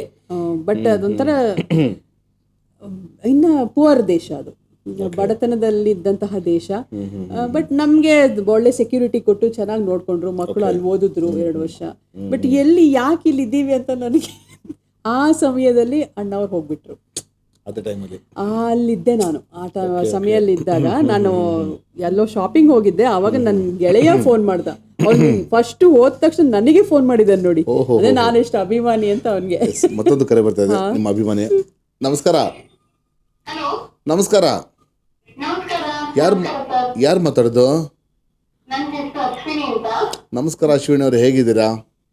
ಹಾ, ಚೆನ್ನಾಗಿದ್ದೀನಿ, ಥ್ಯಾಂಕ್ ಯು. ನೀವು ಹೇಗಿದ್ದೀರಾ? ನಾನು ಸೂಪರ್ ಆಗಿದ್ದೀನಿ. ನೋಡ್ತಾ ಇದ್ದೀರಾ ಸಂದರ್ಶನ? ಹಾ, ನೋಡ್ತಾ ಇದ್ದೀನಿ. ತುಂಬಾ ಚೆನ್ನಾಗಿ ಬರ್ತಾ ಇದೆ, ಮೂಡ್ ಬರ್ತಾ ಇದೆ. ನಾನು ಅವರ ದೊಡ್ಡ ಫ್ಯಾನ್. ಅಯ್ಯೋ ಓಕೆ. ಅಶ್ವಿನಿ ಶ್ರೀನಿ. ಓಹೋ, ನೋಡಿ ಶ್ರೀನಿ ಅವ್ರ ವೈಫ್. ಹೌದಾ? ಶ್ರೀನಿ ಮ್ಯೂಸಿಕಲ್ ಅವರ ಪತ್ನಿ ಅಶ್ವಿನಿ. ಓಕೆ. ಶ್ರೀನಿ, ನಿಮ್ಮನ್ನ ನೋಡಿ ಖುಷಿ ಆಗ್ತಾ ಇದೆ. Thank you Ashwini. ನೀವೆಂಥ ಗಾಯಕಿ, ಏನ್ ಕತೆ. ಇವ್ರು ಹಾಡ್ತಾರಲ್ವಾ? ಅದ್ಭುತವಾದ ಗಾಯಕಿ. Ashwini is an excellent singer. ಅಷ್ಟೇ ಒಳ್ಳೆ ಮನ್ಸಿರೋ ಅಂತವಳು. ಅದು ಬಹಳ ಮುಖ್ಯ ಅಲ್ವಾ? ಖಂಡಿತ. ಶ್ರೀನಿ ಚೆನ್ನಾಗೇ ಗೊತ್ತು ವರ್ಧನ್ ಅವ್ರಿಗೆ. Yes, definitely. ಅವರು ಬಹುಮುಖಿ. ಅವರು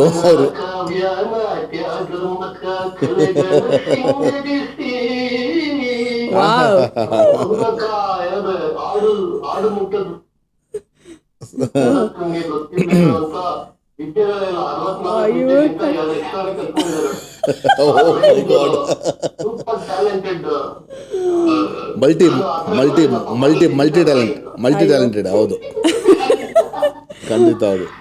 ಬಹಳ ಹೆಮ್ಮೆ ಮೂಲಕ ನಿಮ್ ಬಗ್ಗೆ. ಆಮೇಲೆ ಇನ್ನೊಂದು ಏನ್ ಗೊತ್ತಾ, ನಿಮ್ಗೊಂದು ಇಟ್ಕೊಳ್ತೀನಿ ಇನ್ಫಾರ್ಮೇಶನ್. ವಿನೋದ್ ಅಂತ ಒಬ್ಬರು ಕಾಲ್ ಮಾಡಿರಲ್ಲ ಫಸ್ಟ್. ಹೌದು. ಅಯ್ಯೋ, ಇವ್ರು ಅಂತ ಒಳ್ಳೆ ತಮಾಷೆ ಇದು. Okay,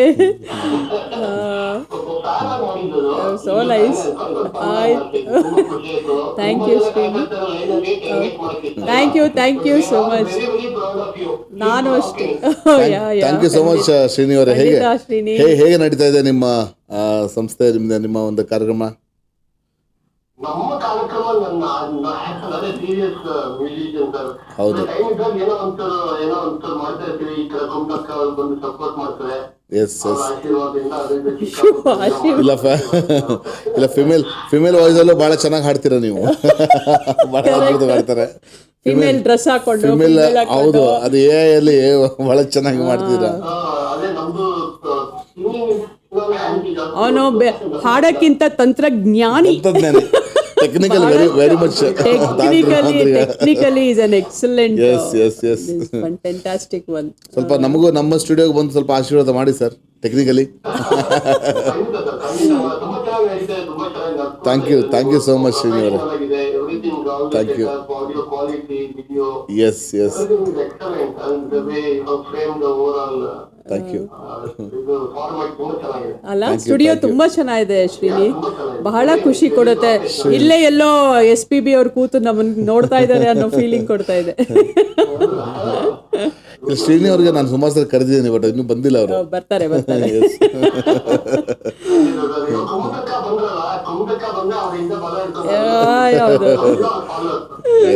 thank you so much. Ashwini ನಮ್ಮೂರವಳು, ಹಾಗಾಗಿ ನಂಗೆ ಶಿಕಾರಿಪುರದವ್ರು. ಹೌದಾ?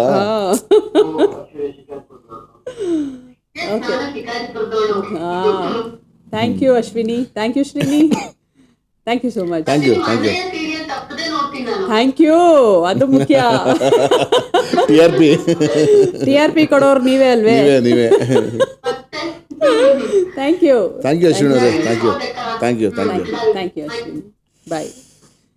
ಎಸ್. ಸೊ ಆಫ್ರಿಕಾದ ತಾವು ವಿಷಯ ಹೇಳ್ತಿದ್ರಿ. ಆಫ್ರಿಕಾನಲ್ಲಿ ಅಲ್ಲಿದ್ವಿ. ಆಮೇಲೆ ಯಾಕೆ ಈ ತರ ಇರ್ಬೇಕು ಅಂತ ಇಲ್ಲಿ ನಮ್ಮ ಅತ್ತೆ ಗೊತ್ತಲ್ಲ ತಿರ್ಗಾ. ನೀ ಏನ್ ಮಾಡ್ತಾ ಇದೀಯ ಅಲ್ಲಿ, ಬಾ ವಾಪಸ್ ಅಂತ ಶುರು ಮಾಡಿದ್ರಿ ಇಲ್ಲಿ ನಮ್ಮ ಅತ್ತೆ ಮಾವ, ನಮ್ಮ ಅಪ್ಪ ಅಮ್ಮ ಎಲ್ಲರೂ. ಸೊ ಬಂದ್ವಿ. 2 ವರ್ಷ ಬಿಟ್ಟು ಬರೋಷ್ಟೊತ್ತಿಗೆ ಕೇವಲ ಒಂದಿದ್ದ ಕಾಮನ ಬಿಲ್ಲು ಬಹಳ ಕಲರ್ಫುಲ್ ಆಗಿ ಎಷ್ಟೊಂದು ಆಗ್ಬಿಟ್ಟಿತ್ತು ಚಾನಲ್. 91 ರೆಡ್ FM ಎಲ್ಲ FM ಚಾನೆಲ್ಗಳ ಮಯ. ಮೈ ಗಾಡ್. ಅವಾಗ ಇದ್ದಿದ್ 91 ಅಂಡ್ ಕಾಮನಬಿಲ್ಲು ಎರಡೇ ಇದ್ದಿತ್ತು. ಕಾಮನಬಿಲ್ಲು. ಬರೋಷ್ಟೊತ್ತಿಗೆ ಒಂದು 10 ಆದ್ರೂ ಆಗ್ಬಿಟ್ಟಿತ್ತು. ಹೌದೌದು. ಸೊ ತಿರ್ಗಾ ನಾನು ಆಕಾಶವಾಣಿಗೆ ಹೋಗ್ಲಾ, ಎಲ್ಲಿಗೆ ಹೋಗ್ಲಿ ಅಂತ ಫುಲ್ಲು ಯೋಚನೆ ಮಾಡೋಷ್ಟರಲ್ಲಿ ಕ್ವಶನ್ ಮಾರ್ಕ್. ನಾನು ಆಕಾಶವಾಣಿಗೆ ಇದ್ದಾಗ ನನಗೆ ಬಂದಗದ್ದೆ ಸುರೇಶ್, ನಿಮಗೆ ಗೊತ್ತಿರಬೇಕು, ಬಲ್ಲಾ ಸುರೇಶ್ ಅಂತ ಹೇಳಿ, ಅವರು ಪ್ರಶಸ್ತಿ ವಿಜೇತರು. ರಶ್ಮಿ, ರಂಜಿತಾ ಅವಾಗೆಲ್ಲ ಸಂಭಾಷಣೆ ಮತ್ತೆ ಮನೆತನ ಸೀರಿಯಲ್, ಮೆಗಾ ಸೀರಿಯಲ್ ಅವರೇ. ಆ ತರದೆಲ್ಲ ಅಂಥ ಒಬ್ಬ ವ್ಯಕ್ತಿಯ ಪರಿಚಯ ನನಗಾಯ್ತು. ಸೊ ಅವ್ರಿಗೆ ನಾನು ಒಂದಿಷ್ಟು ಕೆಲಸಗಳ ಮಾಡ್ಕೊಡಕ್ ಶುರು ಮಾಡಿದೆ.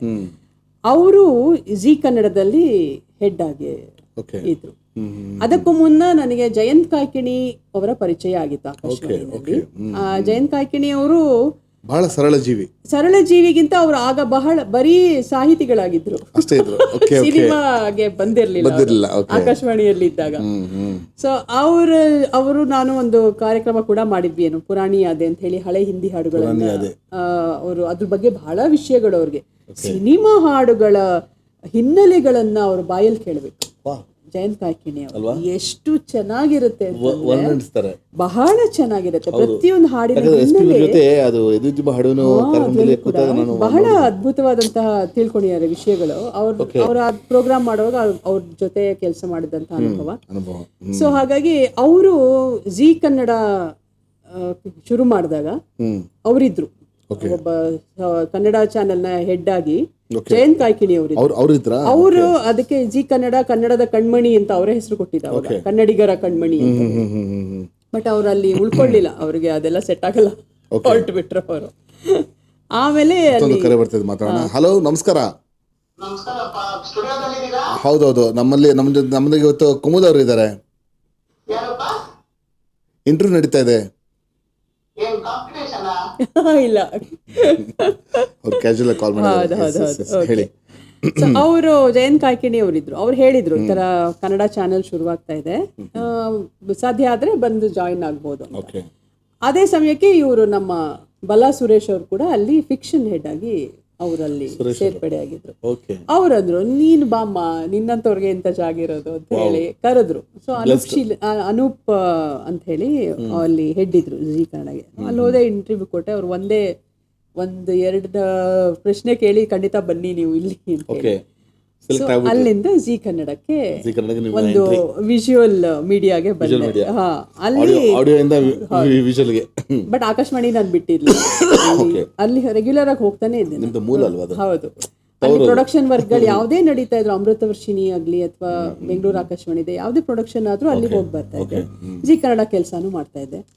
ಜಿ ಕನ್ನಡದಲ್ಲಿ ಪ್ರೋಮೋ ಡಿಪಾರ್ಟ್ಮೆಂಟ್ ಅಂತ ಶುರು ಮಾಡಿ, ಅಲ್ಲಿ ಸ್ಕ್ರಿಪ್ಟ್ ರೈಟರ್ ಮತ್ತೆ ಚಾನಲ್ ವಾಯ್ಸ್ ಹಾಗೆ ಅಲ್ಲಿ ಸೆಲೆಕ್ಟ್ ಆಗಿ ಅಲ್ಲೊಂದು ಸತತವಾಗಿ ಒಂದು 8 ವರ್ಷ ಜಿ ಕನ್ನಡನಲ್ಲಿ ಆರಾಮಾಗಿ ಅದ್ಭುತವಾದಂತಹ ಅನುಭವ. ಜಿ ಕನ್ನಡದ ಪರಿಚಯಗಳು, ಸಂಪರ್ಕಗಳು ಬಹಳಷ್ಟು.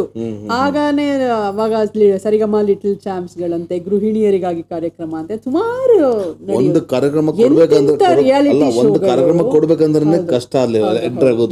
ಅಲ್ಲಿ ನೀವು ವರ್ಕ್ ಮಾಡಿದ್ದೀರಾ. ರಿಯಾಲಿಟಿ ಶೋಗಳಾಗೋವಾಗ ಪ್ರತಿಯೊಂದಕ್ಕೂ ಕೆಲಸ ಮಾಡ್ಬೇಕಾಗ್ತಿತ್ತು, ಪ್ರೊಮೋಗಳು ಬರಿಬೇಕಾಗಿತ್ತು, ವಾಯ್ಸ್ಗಳು ಕೊಡ್ಬೇಕಾಗಿತ್ತು, ಸ್ಪಾನ್ಸರ್ಸ್ ವಾಯ್ಸ್ ಕೊಡ್ಬೇಕು. ಯಾವ ಇಸ್ವಿಯಿಂದ ಯಾವ ಇಸ್ವಿವರೆಗೂ ನನಗೆ ಅದು ನೆನಪಿಲ್ಲ, ಒಂದು 2007 ಮೇ ಬಿ ಅಂತ ಅನ್ಸುತ್ತೆ. ಇಸ್ವಿಗಳು ನನಗೆ ಅಷ್ಟು ನೆನಪಿಲ್ಲ. ಒಂದು 8 ವರ್ಷ ಅಲ್ಲಿದ್ದೆ.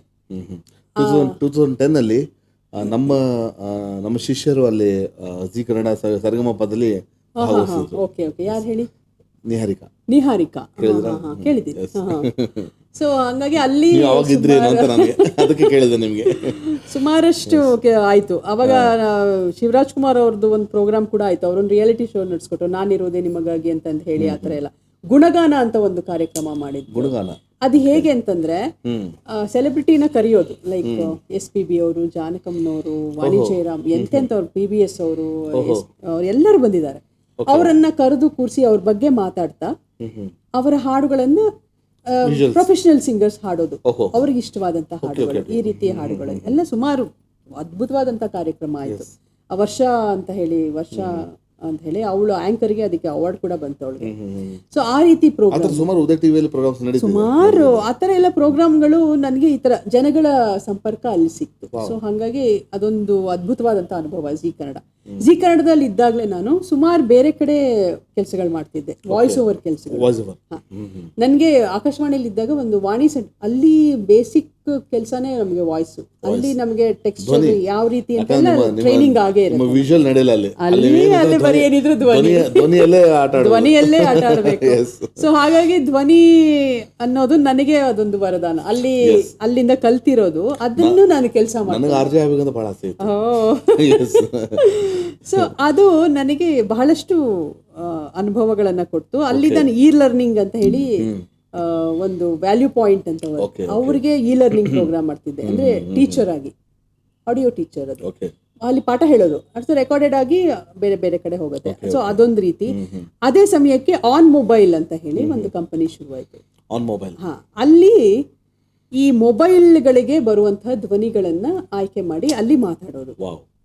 ಸೊ ಅಲ್ಲಿ ಆಯ್ಕೆ ಆದೆ, ನನ್ನ ಧ್ವನಿ ಅಲ್ಲಿ ಆಯ್ಕೆಯಾಗಿ ಅಲ್ಲಿ ಹೋಗಿ ಕೆಲಸ ಮಾಡ್ತಾ ಇದ್ದೆ. ಅಲ್ಲಿ ಹೇಗೆ ಅಂತಂದ್ರೆ ಅದು ಎಲ್ಲ ಇತ್ತು ಅವಾಗ. ಏರ್ಟೆಲ್ ಇತ್ತು, ಏರ್ಸೆಲ್ ಇತ್ತು, ಐಡಿಯಾ, ವೋಡಾಫೋನ್, BSNL ಅವ್ರು ಇನ್ನೂ ಕೊಟ್ಟಿರ್ಲಿಲ್ಲ, ಯಾಕಂದ್ರೆ ಇಟ್ಸ್ ಅ ಗೌರ್ಮೆಂಟ್ ಇದು. ಬಟ್ ಬೇರೆ ಎಲ್ಲಾ ಪ್ರೈವೇಟ್ ಕಂಪನಿಗಳಿಗೂ ಅವರೇ ಮಾಡ್ಕೊಳ್ಳೋರು. ಅವಾಗೆಲ್ಲ ಇತ್ತು ಹೆಲೋ ಟ್ಯೂನಿಗಾಗಿ 1 ಒತ್ತಿ 2 ಒತ್ತಿ ಅದೆಲ್ಲ ನಮ್ದೇ ಧ್ವನಿ. ಸೊ ಇಂಟ್ರೋಗಳಿರೋದು ಒಂದು ಸ್ಯಾಂಪಲ್ ಕೇಳಬಹುದಾ ಪ್ಲೀಸ್?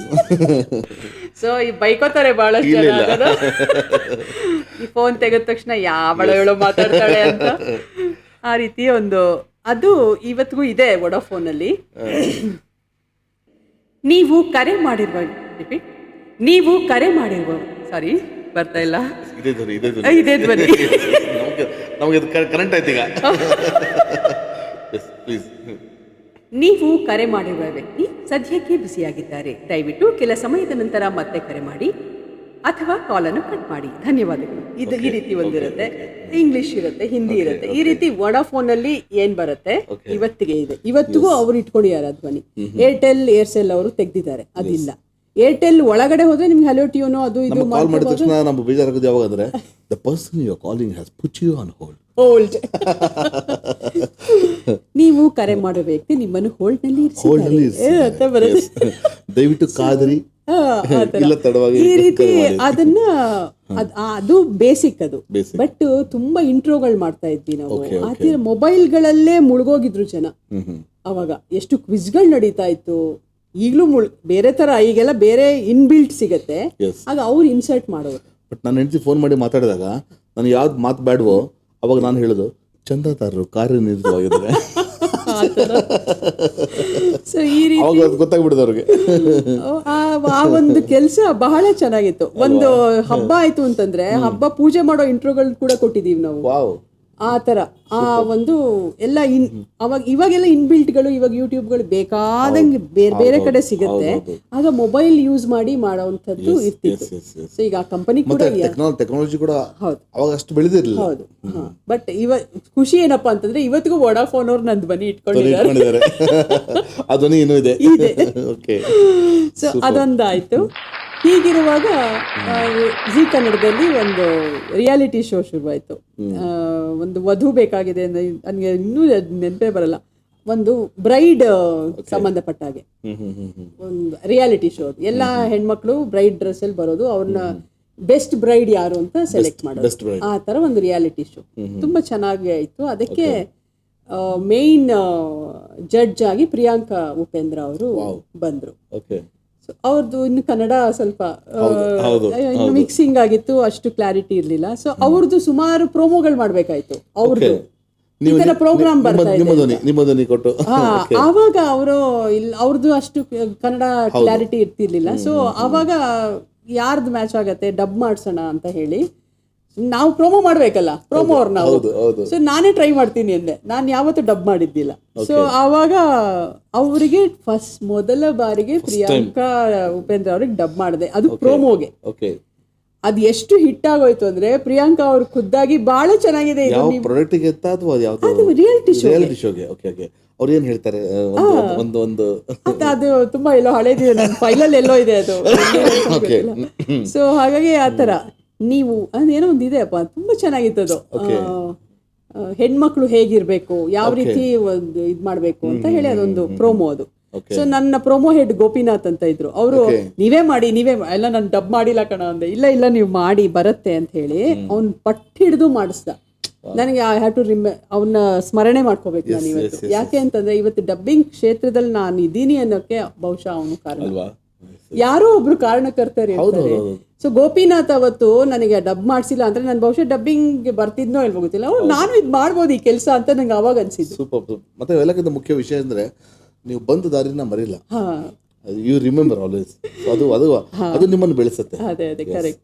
ಸೊ ಅಣ್ಣಯ್ಯ ಚಿತ್ರದಲ್ಲಿ ತಾವು ಅಣ್ಣಯ್ಯ ಸೀರಿಯಲ್ ಅಲ್ಲಿ ಆ ಡೈಲಾಗ್ ಅಂತ ಹೇಳ್ಬೋದಾ? ಹಾಗಲ್ಲ ಹೇಳಿದ್ರಲ್ಲ, ಬರೀ ಅಳ್ತಾ ಇರ್ತೀನಿ ಅಂತ. ವಿಜಯ ಸುನೀಲ್ ಅವ್ರು ಕೇಳ್ತೀರ ಒಂದ್ ಡೈಲಾಗ್ ಹೇಳಿ ಅಂತ. ಅಯ್ಯೋ ಬರೀ ಅಳ್ತಾ ಇರ್ತೀನಿ ಸೀರಿಯಲ್ ಅಲ್ಲಿ, ಏನ್ ಮಾಡೋದು. ಸ್ವಲ್ಪ ಈಗ ಸೊಸೆ ಬಂದಿದ್ದಾಳೆ, ಬಹುಶಃ ಅವಳ ಸಪೋರ್ಟ್ ಇಂದ ನಾನು ಮುಂದೆ ಎದ್ದು ನಿಲ್ಬಹುದು ಅಂತ ಅನ್ಸುತ್ತೆ. ಸೀರಿಯಲ್ ಅಲ್ಲಿ ಹೌದು. ಇತ್ತೀಚೆಗೆ ನನ್ನ ಮಗನ್ ಮದ್ವೆ ಆಯ್ತು, ರೀಲ್ ಮಗಂದು. ಸೊ ಸೊಸೆ ಬಂದಿದ್ದಾಳೆ, ನೋಡೋಣ ಹೇಗ್ ನಡೆಯುತ್ತೆ ಕತೆ ಅಂತ. ಸೊ ಈ ರೀತಿಯಾಗಿ ಡಬ್ಬಿಂಗ್ ಕ್ಷೇತ್ರಕ್ಕೆ ಟಿವಿ ಚಾನೆಲ್ ಅಲ್ಲಿ ಬಹಳ ಅದ್ಭುತವಾಗಿ ತಮ್ಮ ಕಾರ್ಯನಿರ್ವಹಿಸಿದ್ರಲ್ವಾ? ಹೌದು. So super. ಮೇಡಮ್, ಈಗ ನೀವು ಕಂಠದಾನ ಕಲಾವಿದ್ರ, ಅದರಲ್ಲಿ ಒಂದು ಟಫ್ ಒಂದು ಟಾಸ್ಕ್ ಅಂತ ಒಂದು ಸಿಗುತ್ತಲ್ವಾ, ಅದು ಯಾವ್ದು ನಿಮ್ಗೆ ಸಿಕ್ಕಿದ್ದು? ಫೈಟರ್ ಅಂತ ಒಂದು ಮೂವಿ, ನೂತನ್ ಉಮೇಶ್ ಅವ್ರದ್ದು, ವಿನೋದ್ ಪ್ರಭಾಕರ್ ಅವರು. ಅದ್ರಲ್ಲಿ ವಿನೋದ್ ಪ್ರಭಾಕರ್ ಅವರ ತಾಯಿ ನಿರೋಷ ಅವ್ರಿಗೆ ನಾನು ಧ್ವನಿ ಕೊಟ್ಟೆ. ಚೆನ್ನಾಗಿತ್ತು, ಸ್ಟಾರ್ಟಿಂಗ್ ಎಲ್ಲ ಬಹಳ ಚೆನ್ನಾಗಿತ್ತು, ಆರಾಮಾಗಿ ಮಾಡಿದೆ. ಅವರು ಶೀಸ್ ಅನ್ ಆಫೀಸರ್, ಇಲ್ಲ ಅವರು ಖಡಕ್ ಆಫೀಸರ್ ಅವರು, ನಿರೋಷ ಅವರು. ಅದೆಲ್ಲ ಚೆನ್ನಾಗಿತ್ತು. ಫ್ಲಾಶ್ ಬ್ಯಾಕ್ ಅಲ್ಲಿ ಶುರುವಾಯ್ತು, ಫ್ಲಾಶ್ ಬ್ಯಾಕ್ ಕತೆ 2 ದಿನ ತಗೊಂಡೆ ಆಕಾಶ್ ಆಕಾಶ್ ಸ್ಟುಡಿಯೋನಲ್ಲಿ. ಸೆಕೆಂಡ್ ಡೇ ಬಂದೆ. ಫಸ್ಟ್ ಡೇ ಆರಾಮಾಗಿ ಆಗೋಯ್ತು ಅಂತ ಖುಷಿ ಆಗ್ಬಿಟ್ಟೆ. ಸೆಕೆಂಡ್ ಡೇ ಬಂದೆ, ಅದು ಫ್ಲಾಶ್ ಬ್ಯಾಕ್ ಕತೆ ಶುರುವಾಗತ್ತೆ. ಪ್ರೆಗ್ನೆಂಟು, ಕಾರಲ್ಲಿ ಡೆಲಿವರಿ ಆಗತ್ತೆ ನಿರೋಷ ಅವ್ರಿಗೆ.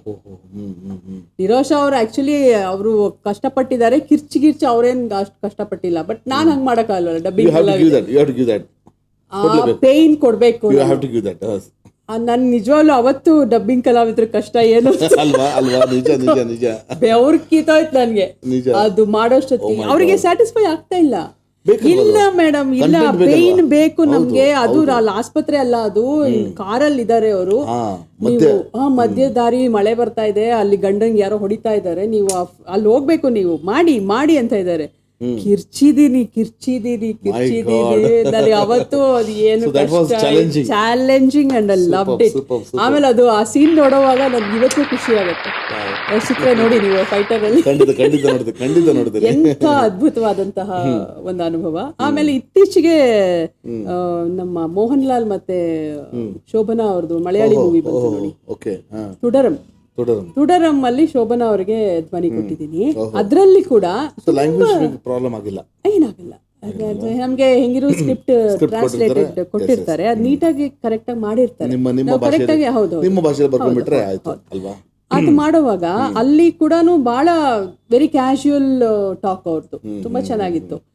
ಆಮೇಲೆ ಅವಳು ಪೊಲೀಸರು ಕೈಗೆ ಸಿಕ್ಕಾಕೊಂಡು ಅನುಭವಿಸ್ತಾಳೆ, ಕಿರ್ಚಬೇಕು, ಹೊಡಿತಾರೆ ಪೊಲೀಸರುಗಳು, ಚಚ್ತಾರೆ, ಗುದ್ದುತ್ತಾರೆ.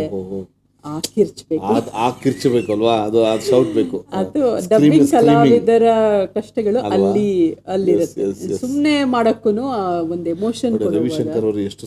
ಅಯ್ಯೋ ಅದೆಲ್ಲ ನಾನು ಹೇಳುದು, ನಾನು ಯಾವಾಗ್ಲೂ ಸರ್ವಮಂಗಳ ಅಂತ ಅವ್ರನ್ನ ನೆನ್ಸ್ಕೊತೀನಿ. ನಮ್ಮ ಗಾಯತ್ರಿ ಪ್ರಭಾಕರ್ ಅಲ್ವಾ, ನನಗೆ ಇನ್ನೂ ನೆನಪಿದೆ. ಗಾಯತ್ರಿ ಪ್ರಭಾಕರ್ ಶ್ರುತಿ ಸೇರಿದಾಗ ಸಿನಿಮಾಗೆ ಅವ್ರಿಗೆ ಅವಾರ್ಡ್ ಬಂತು ಅದಕ್ಕೆ. ಅದ್ರಲ್ಲಿ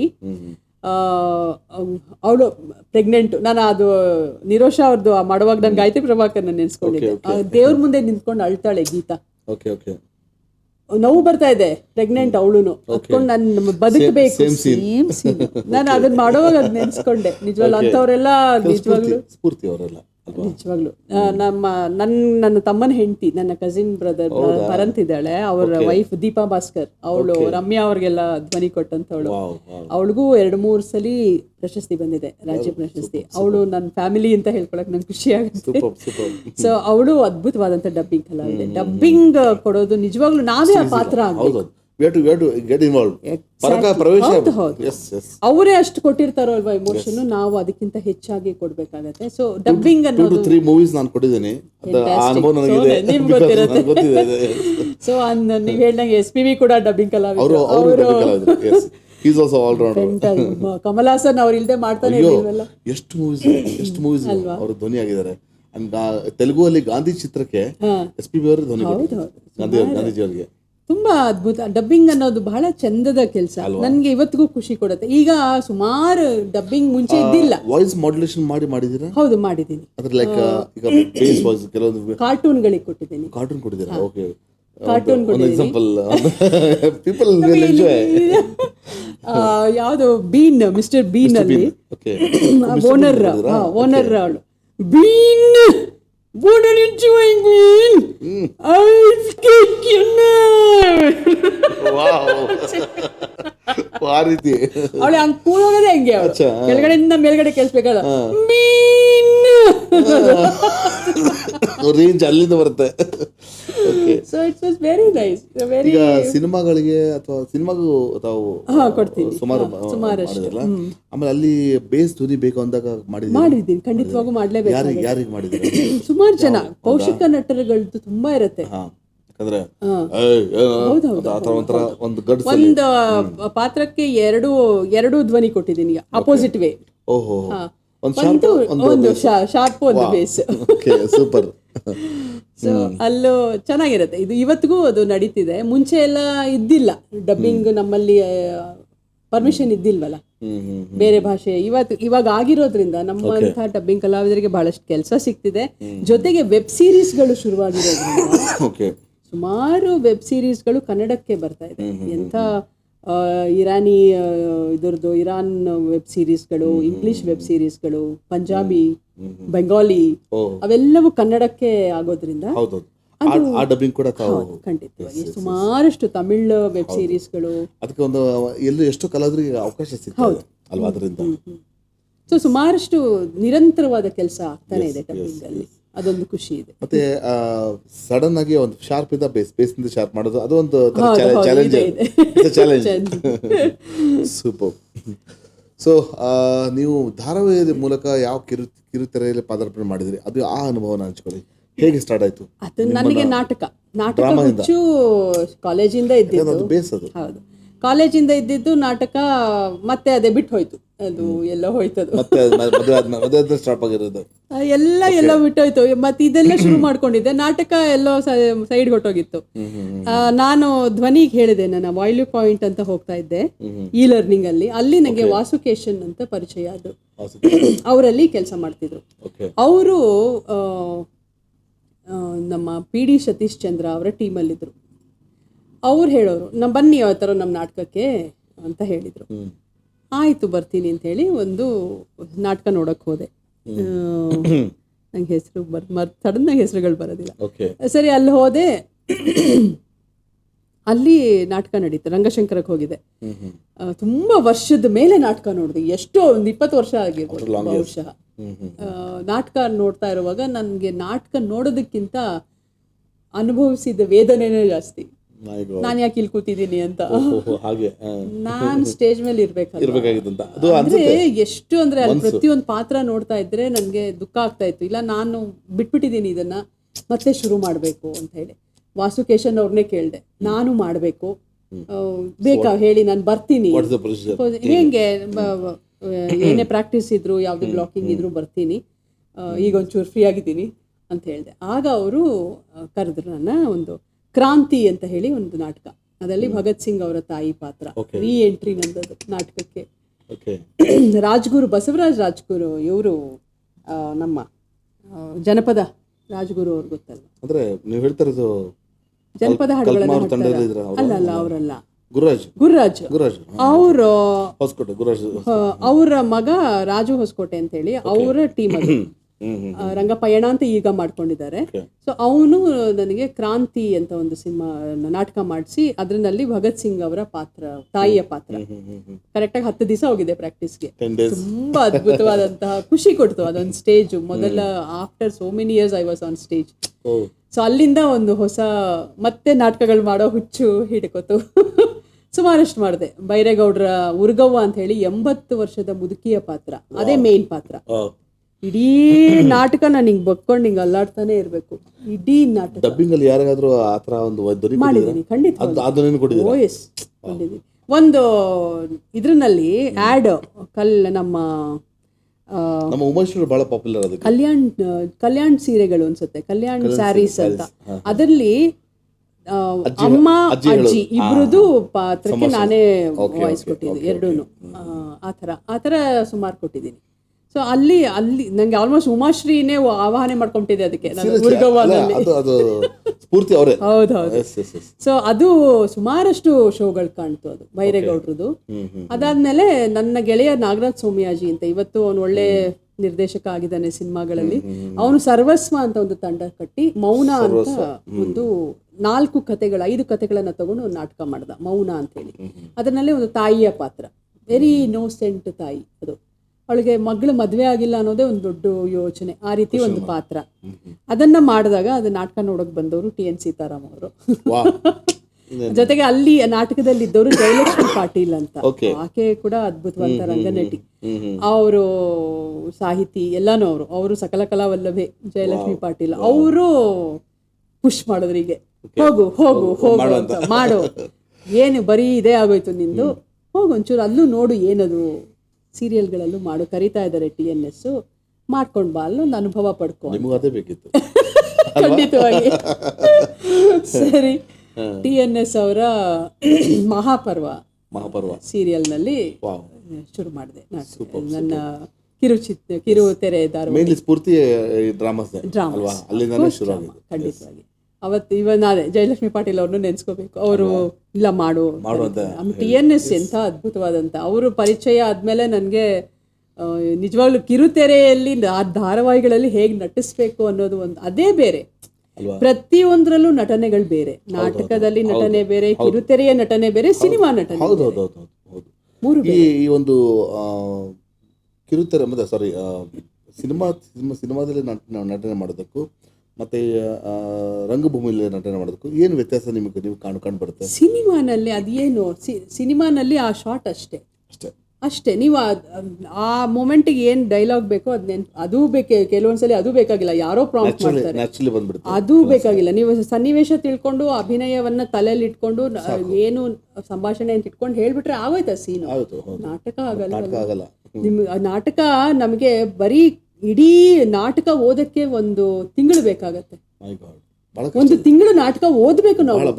ನಮ್ ಪಾತ್ರ ಮಾತ್ರ ಅಲ್ಲ, ನಮ್ ಪಾತ್ರ ಅಲ್ಲ, ಇಡೀ ನಾಟಕದ ಅಷ್ಟು ಪಾತ್ರಗಳ ಸಂಭಾಷಣೆ ನಮಗ್ ನೆನಪಿರ್ಬೇಕು. ನಾಟಕದ ಅನುಭವನೇ ಬೇರೆ. ನಾವು ಮೊದಲೆಲ್ಲ 3 ತಿಂಗಳು ಬೇಕು ಜಾಗರಣೆ ಮಾಡಿ ನೋಡ್ತಿದ್ವಿ ಡ್ರಾಮಾಸ್. ಇವಾಗ ಇಲ್ಲೇ ಡ್ರಾಮಾಸ್ ಎಲ್ಲಿದೆ? ಇದೆ, ಚೆನ್ನಾಗಿ ನಡೀತಾ ಇದೆ. ಹೋಗ್ಬೇಕು ನಾವು, ತುಂಬಾ ಚೆನ್ನಾಗಿ ನಡೀತಾ ಇದೆ. ಬಹಳಷ್ಟು ಒಳ್ಳೆಯ ನಾಟಕಗಳು ಬರ್ತಾ ಇದೆ, ಮಾಡ್ತಾ ಇದ್ದಾರೆ, ನೋಡ್ಬೇಕು. ಹೌದು, ಎಂತ ಮಲೆಗಳಲ್ಲಿ ಈಗ ಭೈರಪ್ಪನವರ ಪರ್ವಾನೇ ನಡೀತಾ ಇದೆಯಲ್ಲ, ದಿನಪೂರ್ತಿ ನಾಟಕ, ದಿನಪೂರ್ತಿಯ ನಾಟಕ. ಎಂತ ಒಂದು ಅನುಭವ ಅಲ್ವಾ? ಬಹಳ ಖುಷಿ ಆಗುತ್ತೆ. ಹೌದೌದು, ನಾಟಕದ್ದು ಅದ್ರ ಘನತೆ ಗೌರವ ಅದಕ್ಕಿದ್ದೇ ಖಂಡಿತವಾಗೂ ಇದೆ. ಸೊ ಅದೆಲ್ಲ ಬಿಟ್ಟು ಹೋಗಿದೆ ಇವಾಗ, ತಿರ್ಗಾ ನಾನು ಮತ್ತೆ ಹೋಗ್ಬೇಕು ಅದಕ್ಕೆ ನಾಟಕಕ್ಕೆ. ಸೊ ಅಲ್ಲಿಂದ ನನ್ನ ಕಿರುತೆರೆ ಧಾರಾವಾಹಿಗಳ ಪಯಣ ಶುರುವಾಯಿತು, ಮಹಾಪರ್ವದಿಂದ. ಸೊ ಅದರಲ್ಲಿ ಖಡಕ್ ಆಫೀಸರ್ ತುಂಬಾ ಇಷ್ಟವಾದ ನಿಮ್ಗೆ ಡ್ರಾಮಾದಲ್ಲಿ ಯಾವ ಡ್ರಾಮಾ ಮಾಡಿದ್ದು, ನಾಟಕದ ಯಾವುದು? ನಾನು ಆಕ್ಚುಲಿ ನನಗೆ ಇತ್ತೀಚೆಗೆ ಮಾಡಿದ್ದಿಲ್ಲ, ನಾನು ಕಾಲೇಜಲ್ಲಿ ಮಾಡಿದ್ದೆ. ನಾರ್ಸಿಸಿಸ್ ಅಂತ ಹೇಳಿ ಲಂಕೇಶ್ ಅವರ ನಾಟಕ. ಅದರಲ್ಲಿ ಜೋಗತಿ ಪಾತ್ರ ಮಾಡಿದ್ದೆ. ನನ್ಗೆ ಇವತ್ತಿಗೂ ಬಹಳ ಇಷ್ಟವಾದಂತಹ ಪಾತ್ರ. ಸೊ ರಂಗಭೂಮಿ ನಂಟು ಹೇಗೆ ಶುರು ಆಯ್ತದು? ಕಾಲೇಜಿಂದಾನೆ. ಗೋಪಾಲ್ ಕೃಷ್ಣ ನಾಯರಿ ಅವರ ನೇತೃತ್ವದಲ್ಲಿ ಬಹಳಷ್ಟು ನಾಟಕಗಳನ್ನ ಮಾಡಿದ್ವಿ.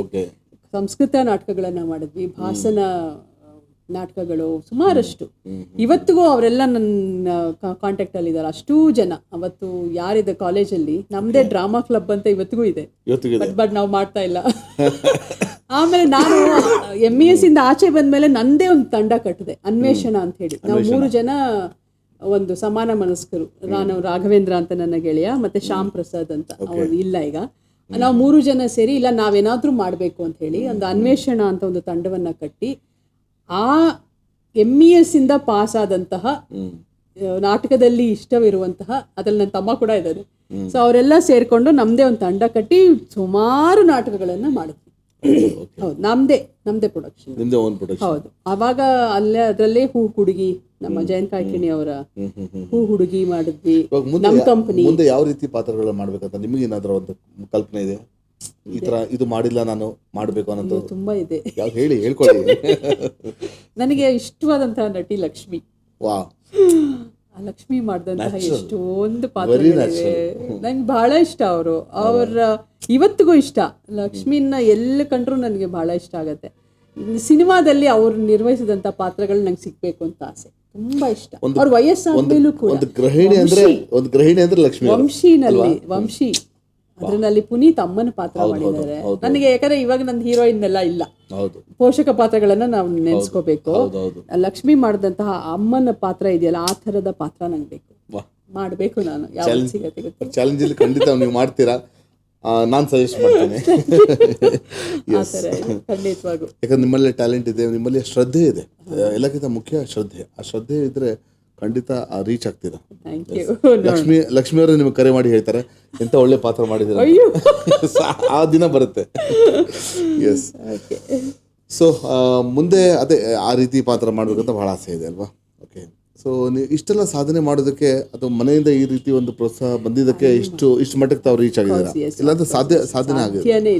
ಸೊ ನಿಮಗೆ ಹಲವಾರು ಪ್ರಶಸ್ತಿಗಳು ಆರಿಸಿ ಬಂದಿವೆ, ಅದ್ರ ಬಗ್ಗೆ ಏನು ಹೇಳಿ?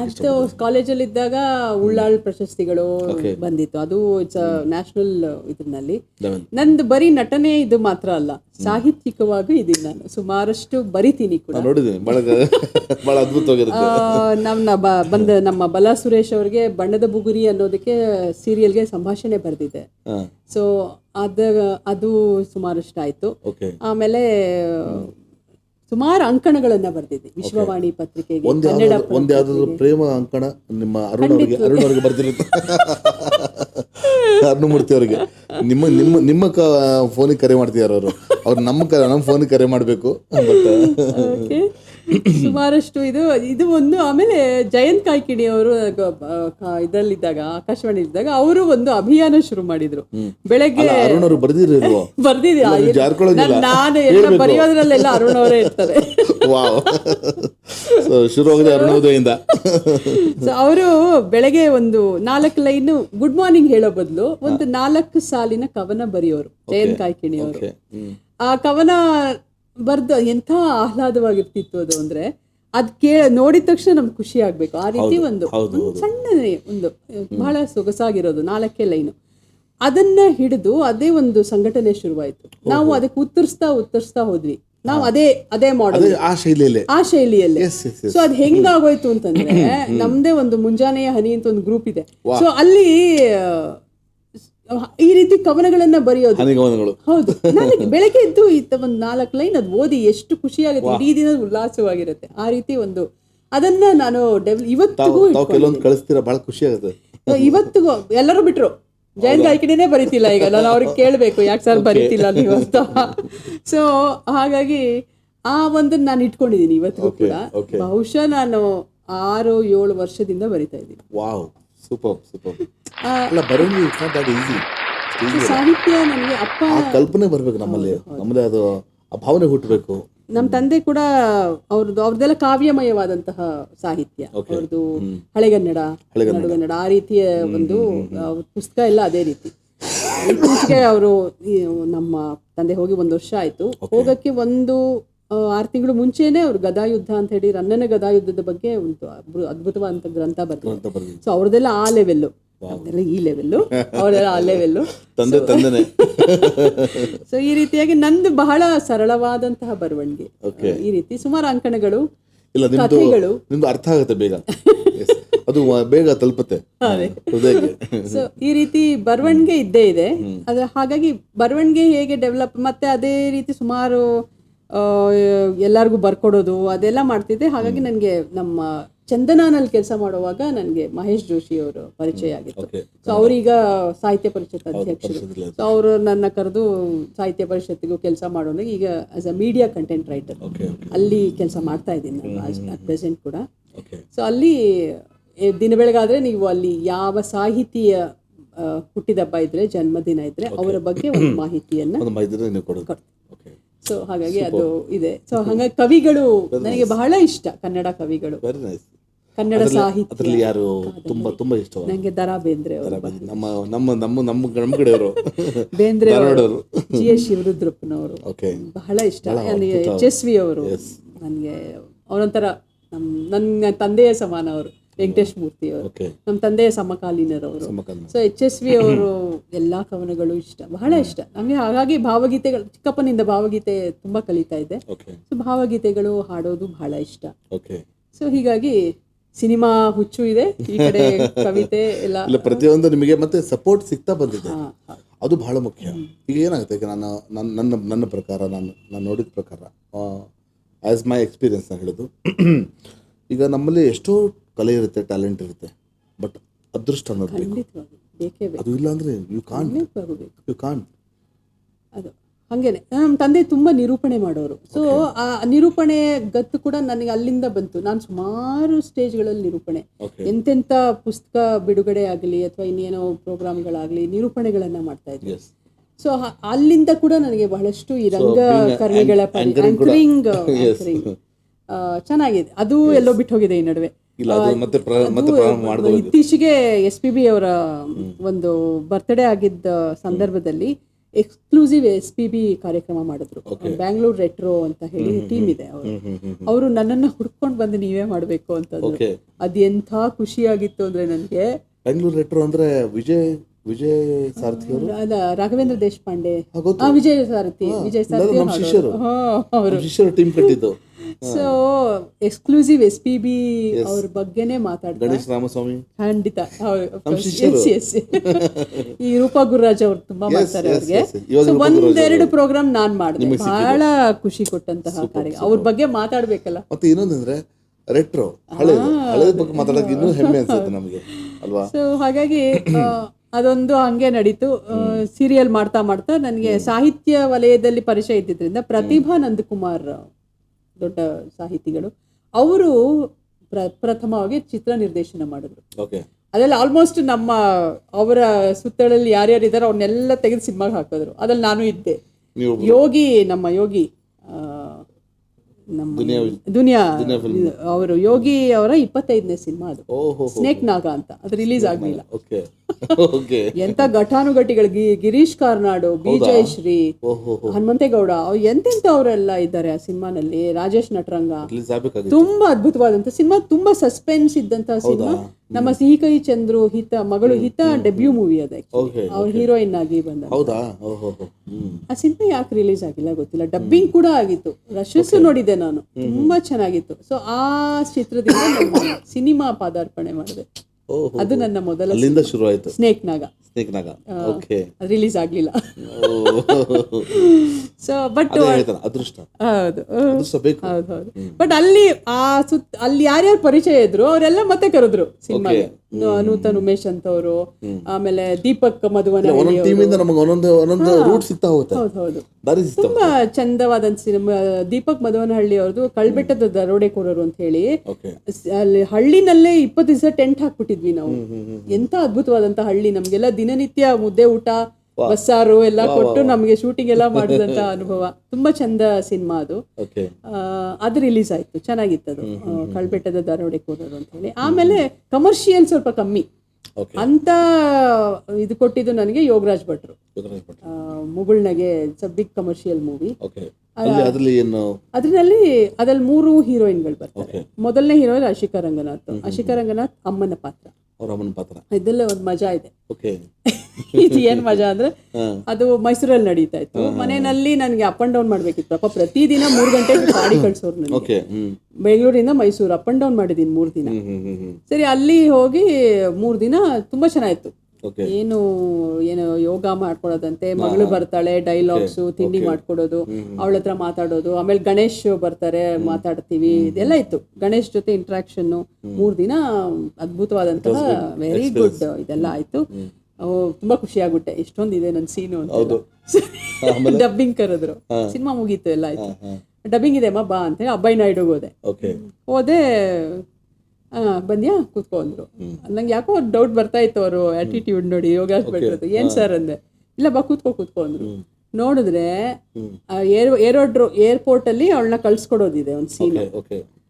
ಬಾಯ್ ಅದೊಂದೇ ಇದ್ದಿದ್ದು ಸೀನ್. ಸರ್ ಏನಿದು ಅಂದೆ. ಎಲ್ಲ ಕಟ್ ಆಗಿಲ್ಲ, ಅದನ್ನ ಒಂದು ಹಾಡು ಮಾಡಿದೀನಿ ಅಂದ್ರು.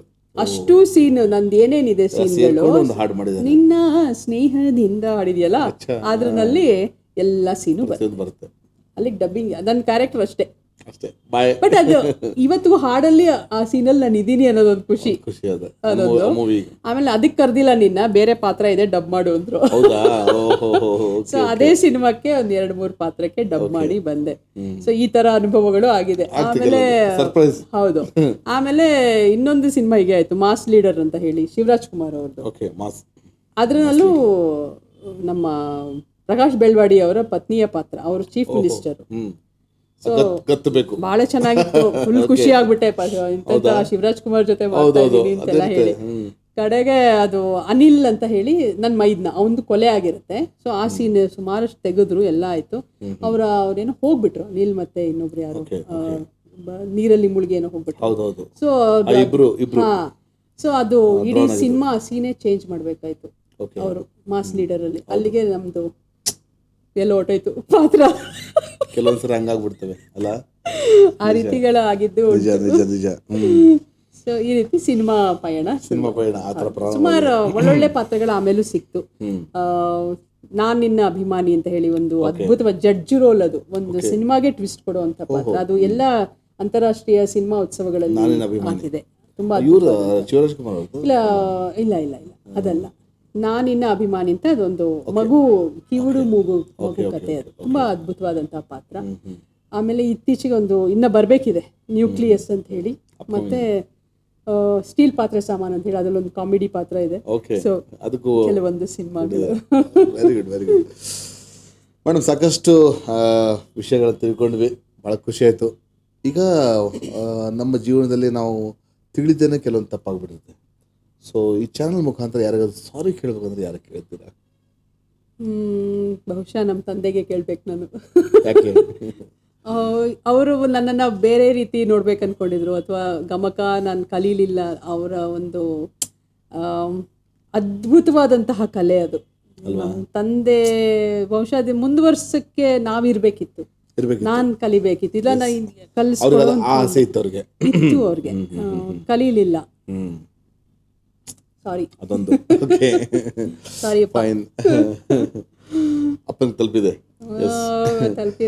ಸೊ ಥ್ಯಾಂಕ್ಸ್ ಹೇಳ್ಬೇಕಂದ್ರೆ ಯಾರಿಗೆ ಹೇಳಬೇಕು ಇಷ್ಟಪಡ್ತೀರಾ? ಎಷ್ಟೊಂದು ಜನ, ನಿಮ್ಮಿಂದ ಮೊದಲುಗೊಂಡು ತುಂಬಾ ಜನ, ನನ್ನ ಬದುಕಿನಲ್ಲಿ ಬಹಳಷ್ಟು ಜನ ನನಗೆ ಅದು ಎಷ್ಟು ಸಹಾಯ ಮಾಡಿದಾರೋ, ಪ್ರತಿಯೊಂದು ಹಂತದಲ್ಲಿ. ನನ್ನ ಮಕ್ಕಳಿಂದ ಹಿಡಿದು ಮಕ್ಕಳು ಕೂಡ ಇವತ್ತಿಗೆ ಆಯ್ತಮ್ಮ ನೀನು ಹೋಗು, ನಾವು ಮ್ಯಾನೇಜ್ ಮಾಡ್ತೀವಿ ಅನ್ನೋ ಲೆವೆಲ್ಗೆ. ಅರುಣ್ ಅಂತೂ ಕೇಳೋದೇ ಬಿಡಿ, ಅವರು ನನ್ನ ಬೆನ್ನಿಂದೆ ನಿಂತಿರ್ತಾರೆ. ನಮ್ಮ ಅತ್ತೆ, ನಮ್ಮ ಮಾವ, ನಮ್ಮ ಅಮ್ಮ, ನನ್ನ ತಮ್ಮ, ನನ್ನ ತಂಗಿ, ಫ್ಯಾಮಿಲಿ ಇರಲಿ. ಈ ಚಾನಲ್ ಮುಖಾಂತರ ನಾನು ಅಚ್ಯುತ್ ಅವರಿಗೆ ಥ್ಯಾಂಕ್ಸ್ ಹೇಳ್ತೀನಿ, ಯಾಕಂದ್ರೆ ಅವ್ರ ಮುಖಾಂತರ ನೀವು ನಮಗೆ ಅಚ್ಯುತ್ ಥ್ಯಾಂಕ್ ಯು. ನನಗೆ ಅವ್ನು ಹಾಡೋದು ಬಹಳ ಇಷ್ಟ ಅಲ್ವಾ? ಟ್ರೈನಿಂಗ್ ಯಾರ್ದು? ನಿಮ್ಮದು. ಸೊ ಎಲ್ಲಾನು ಪ್ರತಿಯೊಂದು ಹಂತದಲ್ಲೂ ನನಗೆ ತುಂಬಾ ಹೆಲ್ಪ್ ಮಾಡಿದ್ದಾರೆ ಅಲ್ವಾ? ಎಲ್ಲ ಕಾಲೇಜಿಂದ, school teachers, college lecturers, so many people. ನಮ್ಮ ಬಲಾ ಸುರೇಶ್ ಅವರು, ಜಯಂತ್ ಕಾಯ್ಕಿಣಿ ಅವರು, ಎಂತೆಂಥವ್ರು ಅಲ್ಲ. ನೀವು ಮಾತ್ರ ಬಂದಿದ್ದಾರೆ ಅಂತ ಯಾವತ್ತೂ ಮರೆಯಲ್ಲ, ಅದು ವಿಶೇಷ ನಿಮ್ಮಲ್ಲಿ ನಾನು ನೋಡೋದು. ತುಂಬಾ ಜನ ಕರೆ ಬರ್ತದೆ, ಮಾತಾಡೋಣ. ನಮಸ್ಕಾರ ನಮಸ್ತೆ ಗೀತಾ ಅವ್ರೆ, ಹೇಗಿದ್ದೀರಾ? ನಾನು ಚೆನ್ನಾಗಿದ್ದೀನಿ. ಸೂಪರ್. ಸ್ಟುಡಿಯೋದಲ್ಲಿ ನಗು ನಾವು ಹಾಗೆ ಇರ್ಬೇಕು, ಅವ್ರ ಜೊತೆನೇ ಇರ್ಬೇಕು, ನಮ್ಮ ಸ್ಟುಡಿಯೋದಲ್ಲೂ ಹಾಗೆ ಇರ್ತೀವಿ. ಸ್ಟುಡಿಯೋದಲ್ಲಿ ಕಂಪ್ಲೀಟ್ಲಿ ಚೆಲ್ಲೋಗಿದೆ. ತುಂಬಾ ಖುಷಿ ಆಯ್ತು ಮ್ಯಾಮ್ ನಿಮ್ಮನ್ನ ನೋಡಿ. Thank you Geetha. ಏನು ಪ್ರಶ್ನೆ ಕೇಳಕ್ ಇಷ್ಟಪಡ್ತೀರಾ? ಕೇಳಿಸ್ಕೊಳ್ತಾ ಇದ್ವಿ, ಮಾತಾಡ್ಲಿಲ್ಲ ಇಷ್ಟಾದ್ರಿಂದ. ಏನ್ ಪ್ರಶ್ನೆ ಕೇಳಕ್ ಇಷ್ಟಪಡ್ತೀರಾ ಗೀತಾ ಅವ್ರೆ? ಎಲ್ಲರಿಗೂ ಉತ್ತರ ಕೊಟ್ಟಿದ್ದಾರೆ, ಅವ್ರ ನಾವು ಇದೆಯಲ್ಲ ಅದೆಲ್ಲಾನು ಮರ್ಸ್ಬಿಡುತ್ತೆ. ಎಸ್, ಖಂಡಿತ ಹೌದು. Thank you Geetha. ಬೇಕಾದ್ರೆ ಹಾಡ್ಬೇಕು ಅಂತೇಳಿ ಒಂದು ಭಾವಗೀತೆ ಹಾಡಿ ಮೇಡಮ್. ಓಕೆ, ನನಗೆ ಬಹಳ ಇಷ್ಟವಾದಂತಹ ಪ್ರತಿ ಸಲ ನಾನು ಅದನ್ನ GS ಶಿವರುದ್ರಪ್ಪ ಅವರ ಒಂದು, ಯಾಕಂದ್ರೆ ಇಲ್ಲ ಅಲ್ಲ ಯಾವುದು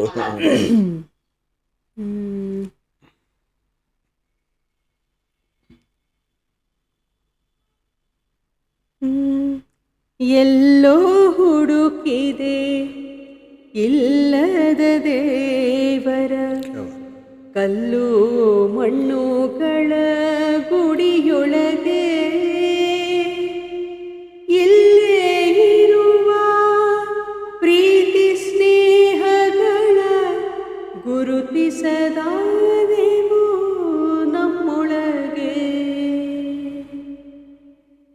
ಎಲ್ಲಿದೆ ನಂದನ, ಎಲ್ಲಿದೆ ಬಂಧನ, ಎಲ್ಲೇ ಇದೆ ಈ ನಮ್ಮೊಳಗೆ. ಒಳಗಿನ ತಿಳಿಯನು ಕಲಕದೆ ಇದ್ದರೆ ಅಮೃತದ ಸವಿದೆ ನಾಲಿಗೆಗೆ. ಹತ್ತಿರವಿದ್ದು ದೂರ ನಿಲ್ಲುವೆವು ನಮ್ಮ ಹಮ್ಮಿನ ಕೋಟೆಯಲ್ಲಿ. ಎಷ್ಟು ಕಷ್ಟವೋ ಹೊಂದಿಕೆ ಎಂಬುದು 4 ದಿನದ ಈ ಬದುಕಿನಲ್ಲಿ.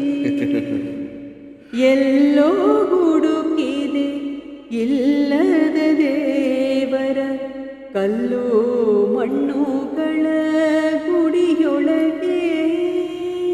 ಇದನ್ನ ನಾನು ಚೇಂಜ್ ಮಾಡ್ತೀನಿ, ಕವಿಗಳ ಕ್ಷಮೆ ಕೇಳಿ. ಎಲ್ಲಿ ಇರುವ ಪ್ರೀತಿ ಸ್ನೇಹಗಳ ಗುರುತಿಸಿಕೊಂಡೆವು ನಮ್ಮೊಳಗೆ. ನನಗೆ ಬಹಳಷ್ಟು ನಿಜವಾಗ್ಲೂ ಬಹಳಷ್ಟು ಪ್ರೀತಿ ಸ್ನೇಹ ನಿಜವಾಗ್ಲೂ ಸಿಕ್ಕಿದೆ. I am so blessed. Yes, you deserve it.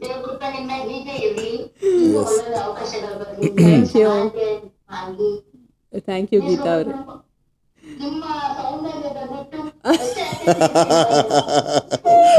ನಗು ನಗು ಅಷ್ಟೇ, ನಗುವುದು. ನಾನು ತುಂಬಾ ಯಾವುದಕ್ಕೂ ತಲೆ ಕೆಡ್ಸ್ಕೊಳ್ಳೋದಿಲ್ಲ. ಬದುಕು ಹೇಗ್ ಬರುತ್ತೆ ಹಾಗೆ ಸ್ವೀಕರಿಸ್ತೀನಿ. ಬಹುಶಃ ಎಲ್ಲವನ್ನ ಬಿಟ್ಬಿಡ್ತೀನಿ ದೇವ್ರಿಗೆ. ನಾನು ತುಂಬಾ ನಂಬ್ತೀನಿ ಭಗವಂತನ, ದೇವರನ್ನ ತುಂಬಾ ನಂಬ್ತೀನಿ. ಬಹುಶಃ ಮೇಡಮ್ ವರಿ ಮಾಡಲ್ಲ, ಕ್ಯಾರಿ ಮಾಡಲ್ಲ ಅಲ್ವಾ? ಥ್ಯಾಂಕ್ ಯು ಕರೆ ಮಾಡಿದ್ದಕ್ಕೆ ತುಂಬಾ ಧನ್ಯವಾದಗಳು. ಥ್ಯಾಂಕ್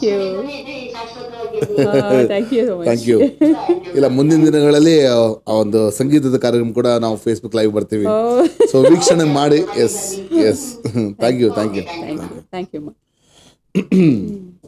ಈ ರೀತಿ ಅಭಿಮಾನ ಗಳಿಸ್ಬೇಕು, ಯಾಕಂದ್ರೆ ದುಡ್ಡು ಎಲ್ಲರೂ ಗಳಿಸ್ತಾರೆ, ಅಭಿಮಾನ ಗಳಿಸೋದು ಬಹಳ ಬಹಳ ಮುಖ್ಯ. ಎಸ್.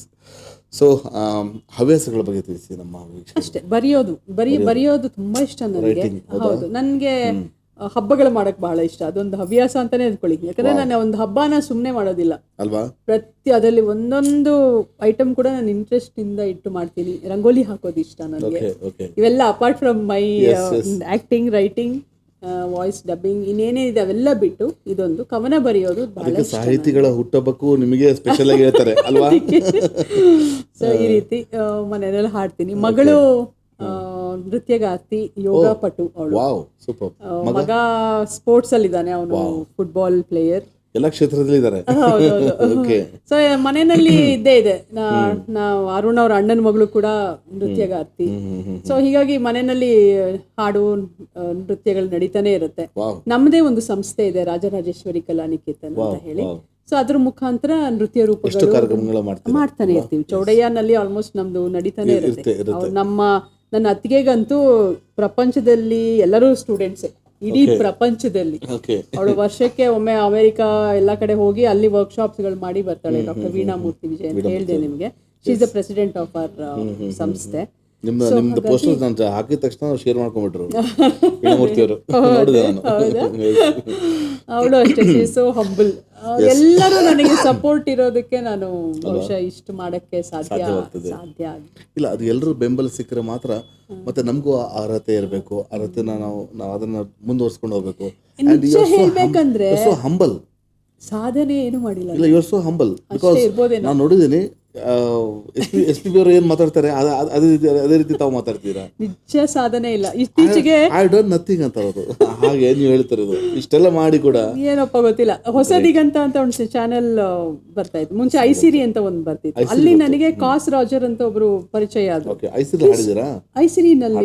ಐಸಿರಿನಲ್ಲಿ ಪ್ರೋಗ್ರಾಮ್ ಮಾಡ್ತಾ ಇದ್ರು, ವಚನ ಸಿರಿ ಅಂತ ಹೇಳಿ. ಸೊ ಅಲ್ಲಿ ನನಗೆ ಕಾಸ್ ರಾಜರ್ ಅಂತ ಪರಿಚಯ ಆದ್ರು. ಅವರು I don't know why likes me so much. ಅವರು ಅದೆಷ್ಟು ಇಷ್ಟಪಡ್ತಾರೆ ಅಂದ್ರೆ ಅವ್ರದ್ದು ಅಷ್ಟು ಕಮರ್ಷಿಯಲ್ಗೆ ನನ್ನ ಧ್ವನಿಗಳನ್ನ ಅದ ಆಕ್ಟಿಂಗು ಮಾಡಿಸಿದ್ದಾರೆ. ಜೊತೆಗೆ ಇತ್ತೀಚೆಗೆ ಅವರು ಒಂದು ದೊಡ್ಡ ಇದು ಕೊಡ್ತಾರೆ, ಎಫಾತಾ ಎಕ್ಸಲೆಂಟ್ ಅವಾರ್ಡ್ ಅಂತ ಹೇಳಿ. ಸೊ ನನ್ನನ್ನ ಕರೆದು ನನಗೆ ಯಾಕೆ ಕೊಡ್ತಾ ಇದ್ದೀರಾ ಸರ್ ಅಂದ್ರೆ, ಇಲ್ಲ you deserve it, take some award ಅಂತ ಹೇಳಿದ್ರು. ಸ್ಟಾರ್ಟ್ ಟೇಕಿಂಗ್ ಅವಾರ್ಡ್ ಅಂದ್ರು. ಸೊ ಅವರು ಇತ್ತೀಚೆಗೆ ಅದು ಎಫಾತಾ ಎಕ್ಸಲೆಂಟ್ ಅವಾರ್ಡ್ ಅಂತ ಹೇಳಿ ಡಬ್ಬಿಂಗ್ ಆರ್ಟಿಸ್ಟ್ ಅಂಡ್ ಆಕ್ಟಿಂಗ್ಗೆ ಇಷ್ಟೆಲ್ಲ ಸಾಧನೆ ಮಾಡಿದಿರ. ಮುಂದಿನ ಯೋಜನೆಗಳು ಗೊತ್ತಿಲ್ಲ, ನಡೆಸಿದಂಗೆ ದೇವರು ನಡೆಸಿದ ಹಾಗೆ. ಇಲ್ಲ, ಈ ರೀತಿ ಉತ್ತರ ಬಹಳ ಕಡಿಮೆ ಜನ ಕೊಟ್ಟಿದ್ದಾರೆ. ನೀವು ಅದರಲ್ಲಿ ನೀವು ಒಬ್ರು. ಸೂಪರ್. ಸೊ ಮೇಡಮ್, ನಿಮಗೆ ಯಾವತ್ತಿಗೂ ಮರೆಯಲಾದ ಒಂದು ಮಧುರ ಕ್ಷಣ ಯಾವುದು? ನನಗೆ PB ಶ್ರೀನಿವಾಸ್ ಅವರು ಬಂದಿದ್ರು ಗುಣಗಾನಕ್ಕೆ. ತುಂಬಾ ವಯಸ್ಸಾಗ್ಬಿಟ್ಟಿತ್ತು ಅವ್ರಿಗೆ. ನನಗೆ ಅವ್ರನ್ನ ನೋಡ್ಬೇಕಂತ ಬಹಳ ಆಸೆ ಇತ್ತು. ನಾನು ತುಂಬಾ ಇಷ್ಟಪಡುವಂಥ ನಂಗೆ ಎಲ್ಲರೂ ಗಾಯಕರು ಇಷ್ಟ. ಸೊ ಆ ರೀತಿ ಅದು ಆಗ ಅವರು ನಡಿಯಕ್ಕಾಗ್ಲಿಲ್ಲ, ಅವ್ರು ಸ್ಟೇಜ್ ಹತ್ಬೇಕಾಗಿತ್ತು. ಅವರ ಕೈಯನ್ನ ಹಿಡಿದು ನಾನು ಹತ್ತಿಸಿದೆ. ಎಸ್ಕಾರ್ಟ್ 4 ಮೆಟ್ಲು ಹತ್ತಿಸಿದೆ ಅವರನ್ನ. ನನಗೆ ಆ ಕೈ ನನ್ನ ಕೈಯಲ್ಲಿತ್ತು. ಅದು ನಾನು ಅದು ಎಷ್ಟು ಸಲ ನನಗೆ ಕನ್ಸಲ್ ಕೂಡ ಬರುತ್ತೆ, ಎಷ್ಟೊಂದು ಸಲ ಆ ಇದಾಗಿರೋಂಥ ಸಾಫ್ಟ್ನೆಸ್, ಆ ಕೈ, ಆ PBS ಅವರ ಕೈಯನ್ನು ನಾನು ಹಿಡ್ಕೊಂಡಿದ್ದೇನೆ ಅಂತ ಹೇಳಿ 4 ಮೆಟ್ಲು ಹತ್ತಿಸಿದ್ದು. ಅದು ಮರೆಯಕ್ಕೆ ಆಗಲ್ಲ ಆ ಕ್ಷಣ. ಒಂಥರ ಕುಂಚದ ತರ ಫೀಲ್ ಬರ್ತಾ. ಆ ಥರ ಸುಮಾರು ಕ್ಷಣಗಳಿದೆ, ಕೆಲವೊಂದು ಹಾಗೆ ಉಳ್ಕೊಂಡಿದೆ, ಸುಮಾರು ನಡೆಯುತ್ತೆ ಆ ಥರ ಎಲ್ಲ. ನನಗೆ SPB ಅವ್ರನ್ನ ಭೇಟಿ ಆಗ್ಬೇಕಂತ ಬಹಳ ಆಸೆ ಇತ್ತು. ಅದು ನೀವು ನನಗೆ ಮುಂಚೆ ಪರಿಚಯ ಇದ್ರೆ ಖಂಡಿತ ಭೇಟಿ ಆಗ್ಲಿಲ್ಲ. ಒಂದು ಫ್ರಾಕ್ಷನ್ ಆಫ್ ಸೆಕೆಂಡ್ಸ್ ಅಲ್ಲಿ ಮಿಸ್ ಆಯ್ತು. ಅವರು ಭೇಟಿ ಆಗ್ಬೇಕಾಗಿತ್ತು. ಬಟ್ ಅವರ ಆಶೀರ್ವಾದ ನಿಮಗಿದೆ ಅಂತ ನೀವು ಇಲ್ಲಿ ಈ ಸ್ಥಾನಕ್ಕೆ ಬಂದಿದ್ದೀರಾ. ನಾನು ಪ್ರತಿ ಸಲ ಅನ್ಕೋತೀನಿ ಅವ್ರದ್ದು ಆಶೀರ್ವಾದ. You are blessed. ಸೊ ಇಷ್ಟು ಹೇಳಕ್ಕೆ ಇಷ್ಟಪಡ್ತೀನಿ. ಸೊ ಮೇಡಮ್, ಇವತ್ತು S P B official channel ತಾವು ಇವತ್ತು ಬಂದಿದ್ದೀರಾ. ಹೇಗೆ ಅನಿಸ್ತದೆ ನಿಮ್ಮ ಅನಿಸಿಕೆ ಅಂತ ಹೇಳಿ? ತುಂಬ ಚೆನ್ನಾಗಿದೆ. ನಾನು ಸ್ಟಾರ್ಟಿಂಗಲ್ಲೇ ಹೇಳಿದೆ, ನನಗೆ ಆ ಸನ್ನಿಧಾನದಲ್ಲಿ ಕೂತು ಮಾತಾಡ್ತಾ ಇರೋ ನೀವು ಎಲ್ಲೋ ಒಂದು ಸಣ್ಣ ಅಪರಾವತಾರ ಥರ ಕಾಣ್ತಾ ಇದ್ದೀರಿ. ತುಂಬ ಖುಷಿ ಅನಿಸ್ತು. ನಿಮ್ಮ ಸ್ಟುಡಿಯೋ ನೋಡೇ ನನಗೆ ಬಹಳ ಖುಷಿ ಆಯಿತು. ಎಲ್ಲರೂ ಇದ್ದಾರೆ ಇಲ್ಲಿ, ಪ್ರತಿ ದಿಗ್ಗಜರು ಇದ್ದಾರೆ ಇಲ್ಲಿ, ಎಲ್ಲರೂ ತುಂಬಿಕೊಂಡಿದ್ದಾರೆ. ಎಲ್ಲರೂ ಮುಂದೆ ಮಾತಾಡ್ತಾ ಇದ್ದೀನಿ ಅನ್ನೋದೇ ಒಂದು ಅದ್ಭುತವಾದಂಥ ಫೀಲ್. Very nice. ತುಂಬಾ ಕ್ಯಾಶುಯಲ್ ಟಾಕ್ ಇದು. ನಾನು ನೋಡಿದೆ ನಿಮ್ದು ಹಳೆ ಕೆಲವೊಂದು ಬಹಳ ಸೊಗಸಾದಂತ ಅದ್ಭುತವಾದಂತ ಕಲಾವಿದ್ರನ್ನ ಕರ್ಸಿದ್ದೀರಿ.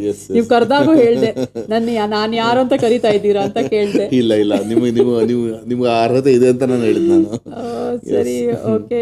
ತುಂಬಾ ನನಗೆ ನೀವು ಹೇಳಿದ್ದು ಖುಷಿ ಆಯ್ತು. ನಾನು SPB ಅವ್ರ ಗುರು ಅಂತ ಭಾವಿಸಿ, ನೀವು ಅವರನ್ನ ಗುರು ಅಂತ ಭಾವಿಸಿದೀನಿ. ಅವರು ನನ್ನನ್ನ ಮಗ ಅಂತ ಕರಿತಾ ಇದ್ರು ಅಂತ ಒಂದು ಮಾತು ಹೇಳಿದ್ರಿ. ನನಗೆ ಅಷ್ಟು ಸಾಕು. ನನಗೆ ನೀವು ಇನ್ನೇನು ನನಗೆ ನಾನು ಕೇಳಲೇ ಇಲ್ಲ, ಇಮಿಡಿಯೇಟ್ ಆಗಿ ಬರ್ತೀನಿ ಅಂತ ಅಷ್ಟೇ. ಖಂಡಿತ.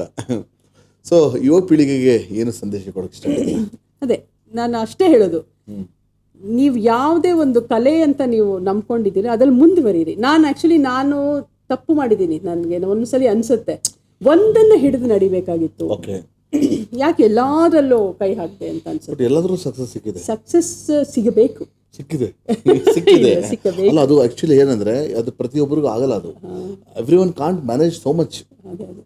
ಒಂದು ಹೇಳಿದ್ವಿ, ತುಂಬಾ ಎಲ್ಲಾನು ಬರುತ್ತೆ ಅಂತ ತೋರ್ಸ್ಕೊಳಕ್ಕೆ ಹೋಗ್ಬೇಡಿ ಅಂತ ನಾನು ಹೇಳ್ತೀನಿ. ಇಲ್ಲ, ಅದ್ರಲ್ಲಿ ಒಂದನ್ನು ಹಿಡಿದು ಸಾಧನೆ ಎಲ್ರಿಗೂ ಆ ಆ ಒಂದು ಕೆಪಾಸಿಟಿ ಇರಲ್ಲ ಅಂತ ನನ್ಗೆ ಅನ್ಸುತ್ತೆ. ಬಹುಶಃ ನಾನು ಸಂಗೀತದಲ್ಲೇ ಮುಂದುವರೆದಿದ್ರೆ ಅಲ್ಲೇ ಏನೋ ಸಾಧಿಸ್ತಾ ಇದ್ನೇನೋ ಗೊತ್ತಿಲ್ಲ, ಅಥವಾ ಬರೀ ನಾಟಕದಲ್ಲೇ ಹೋಗಿದ್ರೆ ಅಲ್ಲೇನೋ ಸಿನಿಮಾದಲ್ಲೇ ಯಾವ್ದು ಎಲ್ಲನೂ ಬೇಕು. ಬಟ್ ನನಗೆ ಖುಷಿ ಇದೆ, ಎಲ್ಲಾದ್ರಲ್ಲೂ ಇದ್ದೀನಿ, ಎಲ್ಲ ಮಾಡ್ತಾ ಇದ್ದೀನಿ ಅನ್ನೋದು ತೃಪ್ತಿ ಇದೆ. ಬಟ್ ಸಾಧನೆ ಅಂತ ತುಂಬಾ ದೂರ ಸಾಗ್ಬೇಕು, ಬಹಳಷ್ಟು ಅಷ್ಟು ವಯಸ್ಸಿಲ್ಲ ನನಗೀಗ. ಸೊ ಕಲೆ ಅನ್ನೋದನ್ನ ಬಿಡಬೇಡಿ, ಪ್ರತಿಯೊಬ್ಬರಲ್ಲೂ ಇದ್ದೇ ಇರುತ್ತೆ. ಖಂಡಿತವಾಗ ಕಲೆಯನ್ನ ಗುರುತಿಸ್ಕೊಳ್ಳಿ. ಅಕಾಡೆಮಿಕ್ ಇಸ್ ಕಂಪಲ್ಸರಿ, ಓದನ್ನ ಯಾವತ್ತೂ ಬಿಡಬೇಡಿ, ಓದ್ಲೇಬೇಕು. ನಮ್ಮಲ್ಲಿ ಲೋಹಿತಾಶ್ವ ಅವರು ಯಾವಾಗ ಹೇಳೋರು, ಸ್ಕಾಲರ್, ಅವ್ರು ಹೇಳೋರು, ಓದ್ರಮ್ಮ, ಯಾಕೆ ಬರ್ತೀರಾ ನೀವು, ಬನ್ನಿ, ಬೇಡ ಅಂದಿಲ್ಲ, ಆಕ್ಟ್ ಮಾಡಿ, ಹಾಡೇಳಿ, ಎಲ್ಲ ಮಾಡಿ, ಅಕಾಡೆಮಿ ಮಾತ್ರ ಬಿಡಬೇಡಿ, ಓದ್ಬೇಕು. ನೀವು ವಿದ್ಯಾಭ್ಯಾಸ ಅನ್ನೋದು ನಿಮ್ಗೆ ಇದ್ದೇ ಇರಬೇಕು. ಅದು ಕೊಡೋವಂಥ ಒಂದು ಘನತೆನೇ ಬೇರೆ. ಓದಬೇಕು. ನೀವು ಎಷ್ಟೇ ಕಷ್ಟ ಆದರೂ ಒಂದು ಡಿಗ್ರಿನಾರು ತಗೊಳ್ಳಿ, ಏನೋ ಒಂದು ಓದಿ, ಆಮೇಲೆ ಕಲೆಯನ್ನ ಒಂದು ಹವ್ಯಾಸವಾಗಿ ತಗೊಂಡು ಅದರಲ್ಲಿ ಮುಂದುವರಿಬೇಕು ಅಂತ ಅವ್ರು ಹೇಳೋರು. ನಾನು ಅದನ್ನೇ ಹೇಳ್ತೀನಿ ಯೂತ್ಗೆ, ಇವತ್ತಿಗೆ ಬೇಕು ನಮಗೆ. ಯಾಕಂದ್ರೆ ಎಲ್ಲೇ ಹೋದ್ರೂ ಕಲೆ ಅನ್ನೋದು ನಮ್ಮಲ್ಲಿ ಇರುತ್ತೆ, ಪ್ರತಿಯೊಬ್ಬರಲ್ಲೂ ಇರುತ್ತೆ. ಅದನ್ನ ಗುರುತಿಸ್ಕೊಳ್ಳಿ, ಮಾಡಿ ಗುರುತಿಸ್ಬೇಕು. ಹಾಗೇನೆ ಓದಿ. ಈಗ ನನ್ನ ವೈಫು ಯಾವತ್ತೂ ಹಾಡದಿರೋರು, ಅವ್ರಿಗೆ ಇವತ್ತು ಹಿಂಗ ಮಾಡ್ತಾರೆ, ಹಾಡ್ತಾರೆ. ಸೊ ಆ ರೀತಿ ಒಂದು ನಮ್ಮ ಕಲೆಯನ್ನು ನಾವು ವ್ಯಕ್ತಪಡಿಸಬೇಕು, ನಮ್ಮ ಸಂಸ್ಕೃತಿಯನ್ನ ಮರಿ. ಖಂಡಿತವಾಗಿ ಎಲ್ಲೇ ಹೋಗಿ ಏನೇ ಮಾಡಿ ನಮ್ಮ ಭಾರತೀಯ ಸಂಸ್ಕೃತಿ, ನಮ್ಮ ಕನ್ನಡದವರಾದ್ರೆ ನಮ್ಮ ಭಾಷೆ, ಇದನ್ನ ಖಂಡಿತವಾಗೂ ಮರಿಬೇಡಿ. ಎಲ್ಲಿ ಹೋದ್ರು ಅದನ್ನ ನಮ್ಮ ಒಂದು ಐಡೆಂಟಿಟಿಯಾಗಿ ಇಟ್ಕೊಳ್ಳಿ, ನಮ್ಮ ಗುರುತಿಸಬೇಕಾಗಿ ಇಟ್ಕೊಳ್ಳಿ ಅಂತ ಹೇಳ್ತೀನಿ. ಕುಮುದವಲ್ಲಿ ಅವರ ನಿಮ್ಮ ಎಲ್ಲ ಮುಂದಿನ ಯೋಜನೆಗಳು ಶುಭವಾಗಲಿ, ಮತ್ತೆ ನಿಮ್ಮ ಸಾಧನೆ ಇನ್ನೂ ಉನ್ನತ ಮಟ್ಟಕ್ಕೆ ಬೆಳೀಲಿ ಅಂತ ನಾವು ಆಶಿಸ್ತೀವಿ. ಇನ್ನೂ ಏನು ಸಾಧನೆ ಮಾಡಿಲ್ಲ ಅಂತ ಹೇಳ್ತಿದ್ದೀರಾ, ಇಷ್ಟೆಲ್ಲ ಸಾಧನೆ ಮಾಡಿದ್ರು ಸಹ ಮಾಡಿಲ್ಲ ಅಂತ ಹೇಳುವಂಥ ಗುಣ ಇದೆಯಲ್ಲ, ಅದು ಎಲ್ರಿಗೂ ಬರೋಕ್ಕೆ ಸಾಧ್ಯ ಇಲ್ಲ. So because it's a journey, ಅದು ಪಯಣ, ಗೆಲುವಿನ ಪಯಣ ಅದು ಅಲ್ವಾ. ನಿರಂತರವಾಗಿ ನಡೀತಾ ಇರಲಿ. ಇನ್ನೂ ಸಾಕಷ್ಟು ಸಾಧನೆ ತಾವು ಮಾಡಲಿ ಅಂತ ನಾವು ಆಶಿಸ್ತೀವಿ ನಮ್ಮ ಚಾನೆಲ್ ಮುಖಾಂತರ. ಸೊ ಇಷ್ಟೊತ್ತು ಕಂಠದಾನ ಕಲಾವಿದೆ, ನಟಿ ಹಾಗೂ ಗಾಯಕಿಯಾಗಿರುವ ಶ್ರೀಮತಿ ಕುಮುದವಲ್ಲಿ ಅರುಣ್ ಮೂರ್ತಿ ಅವರು ನಮ್ಮ SPB ಆಫೀಷಿಯಲ್ ಚಾನೆಲ್ನ ಗೆಲುವಿನ ಪಯಣ ಕಾರ್ಯಕ್ರಮದಲ್ಲಿ ಅವರು ಭಾಗವಹಿಸಿದ್ದಕ್ಕೆ ಅವ್ರಿಗೆ ಧನ್ಯವಾದಗಳು ಹೇಳಕ್ಕೆ ಇಷ್ಟಪಡ್ತೀನಿ. Thank you so much for your valuable time and for agreeing, ಬರಲಿಕ್ಕೆ ನಾವು ಒಪ್ಕೊಂಡಿದ್ದಕ್ಕೆ ಕೂಡ ಧನ್ಯವಾದಗಳು, ಥ್ಯಾಂಕ್ಸ್ ಹೇಳಕ್ಕೆ ಇಷ್ಟಪಡ್ತೀನಿ. ಸೊ ಎಲ್ಲ ನಿಮ್ಮ ಅಭಿಮಾನಿಗಳಿಗೂ ನಾನು ಥ್ಯಾಂಕ್ಸ್ ಹೇಳಕ್ಕೆ ಇಷ್ಟಪಡ್ತೀನಿ. Thank you so much for calling and wishing her best success. So ನಮ್ಮ ಕಾರ್ಯಕ್ರಮದಲ್ಲಿ ಭಾಗವಹಿಸಿದ್ದಕ್ಕೆ ಧನ್ಯವಾದಗಳು. ಮತ್ತು ನಮ್ಮ SPB ಆಫೀಷಿಯಲ್ ಚಾನಲ್ನ ಸಬ್ಸ್ಕ್ರೈಬ್ ಮಾಡಿ, ಲೈಕ್ ಮಾಡಿ, ಮತ್ತು ಶೇರ್ ಮಾಡೋದನ್ನು ಮರಿಬೇಡಿ. ಯಾಕಂದರೆ ಒಳ್ಳೊಳ್ಳೆ ಕಂಟೆಂಟ್ನ ಶೇರ್ ಮಾಡಬೇಕು, ಅದು ಎಲ್ರಿಗೂ ತಲುಪಬೇಕು. ಸೊ ಪ್ರತಿದಿನ ಸಂಜೆ 6 ರಿಂದ 7 ನೋಡೋದನ್ನು ಮರಿಬೇಡಿ. ಪ್ರತಿದಿನ ಒಬ್ಬೊಬ್ಬರು ಹೊಸ ಸಾಧಕರನ್ನು ನಾವು ಪರಿಚಯಿಸುವಂಥ ಸಣ್ಣ ಪ್ರಯತ್ನ ಮಾಡ್ತಿದ್ದೀವಿ. ಆ ಪ್ರಯತ್ನಕ್ಕೆ ನಿಮ್ಮ ಒಂದು ಸಹಕಾರ ಇದ್ದರೆ ಖಂಡಿತ ಅದು ಸಾಧ್ಯವಾಗುತ್ತೆ ಅನ್ನೋ. ಸೊ ನಮ್ಮಲ್ಲಿ ಇವತ್ತು ಅತಿಥಿಯಾಗಿ ಬಂದಂಥ ಕಂಠದಾನ ಕಲಾವಿದೆ, ನಟಿ ಹಾಗೂ ಗಾಯಕಿ ಆಗಿರುವ ಶ್ರೀಮತಿ ಕುಮುದವಲ್ಲಿ ಅರುಣ್ ಮೂರ್ತಿ ಅವರಿಗೆ ಸನ್ಮಾನ ಮಾಡೋಕ್ಕೆ ಇಷ್ಟಪಡ್ತೀನಿ. She deserves lot. ಸೊ ನಮ್ಮ ಕಾರ್ಯಕ್ರಮಕ್ಕೆ ಸಹಕಾರ ನೀಡಿದಂತಹ, ನಮಗೆ ನೆನಪಿನ ಕಾಣಿಕೆ ನೀಡಿದಂತಹ ಮಹೇಂದ್ರ ಮನೋತ್ ಅವರಿಗೂ ಸಹ ಥ್ಯಾಂಕ್ಸ್ ಹೇಳಕ್ಕೆ ಇಷ್ಟಪಡ್ತೀನಿ. ಮತ್ತು ನಮ್ಮ ಕಾರ್ಯಕ್ರಮಕ್ಕೆ ಸಹಕಾರ ನೀಡಿದಂಥ ಸವಿತಾ ಅವ್ರಿಗೂ ಥ್ಯಾಂಕ್ಸ್ ಹೇಳಕ್ಕೆ ಇಷ್ಟಪಡ್ತೀನಿ. ಜೊತೆಗೆ ಅಚ್ಯುತ್ ಕುಲಕರ್ಣಿ ಅವ್ರಿಗೂ ನಾನು ಥ್ಯಾಂಕ್ಸ್ ಹೇಳಕ್ಕೆ ಇಷ್ಟಪಡ್ತೀನಿ. ನಮ್ಮ ಕಾರ್ಯಕ್ರಮಕ್ಕೆ ಸಹಕಾರ ನೀಡಿದ್ದಕ್ಕೆ thank you so much for all your support. ಮತ್ತೆ ನಾಳೆ ಸಿಗೋಣ ಹೊಸ ಸಾಧಕರೊಂದಿಗೆ. ಅಲ್ಲಿವರೆಗೂ ಸ್ಟೇ ವೆಲ್, ಸ್ಟೇ ಹ್ಯಾಪಿ. ಸರ್ವೇ ಜನ ಸೃಜನೋ ಬಂತು, ಸರ್ವೇ ಸೃಜನೋ ಸುಖನೋ ಬಂತು. God bless you all. ಜೈ ಹಿಂದ್, ಜೈ ಕರ್ನಾಟಕ.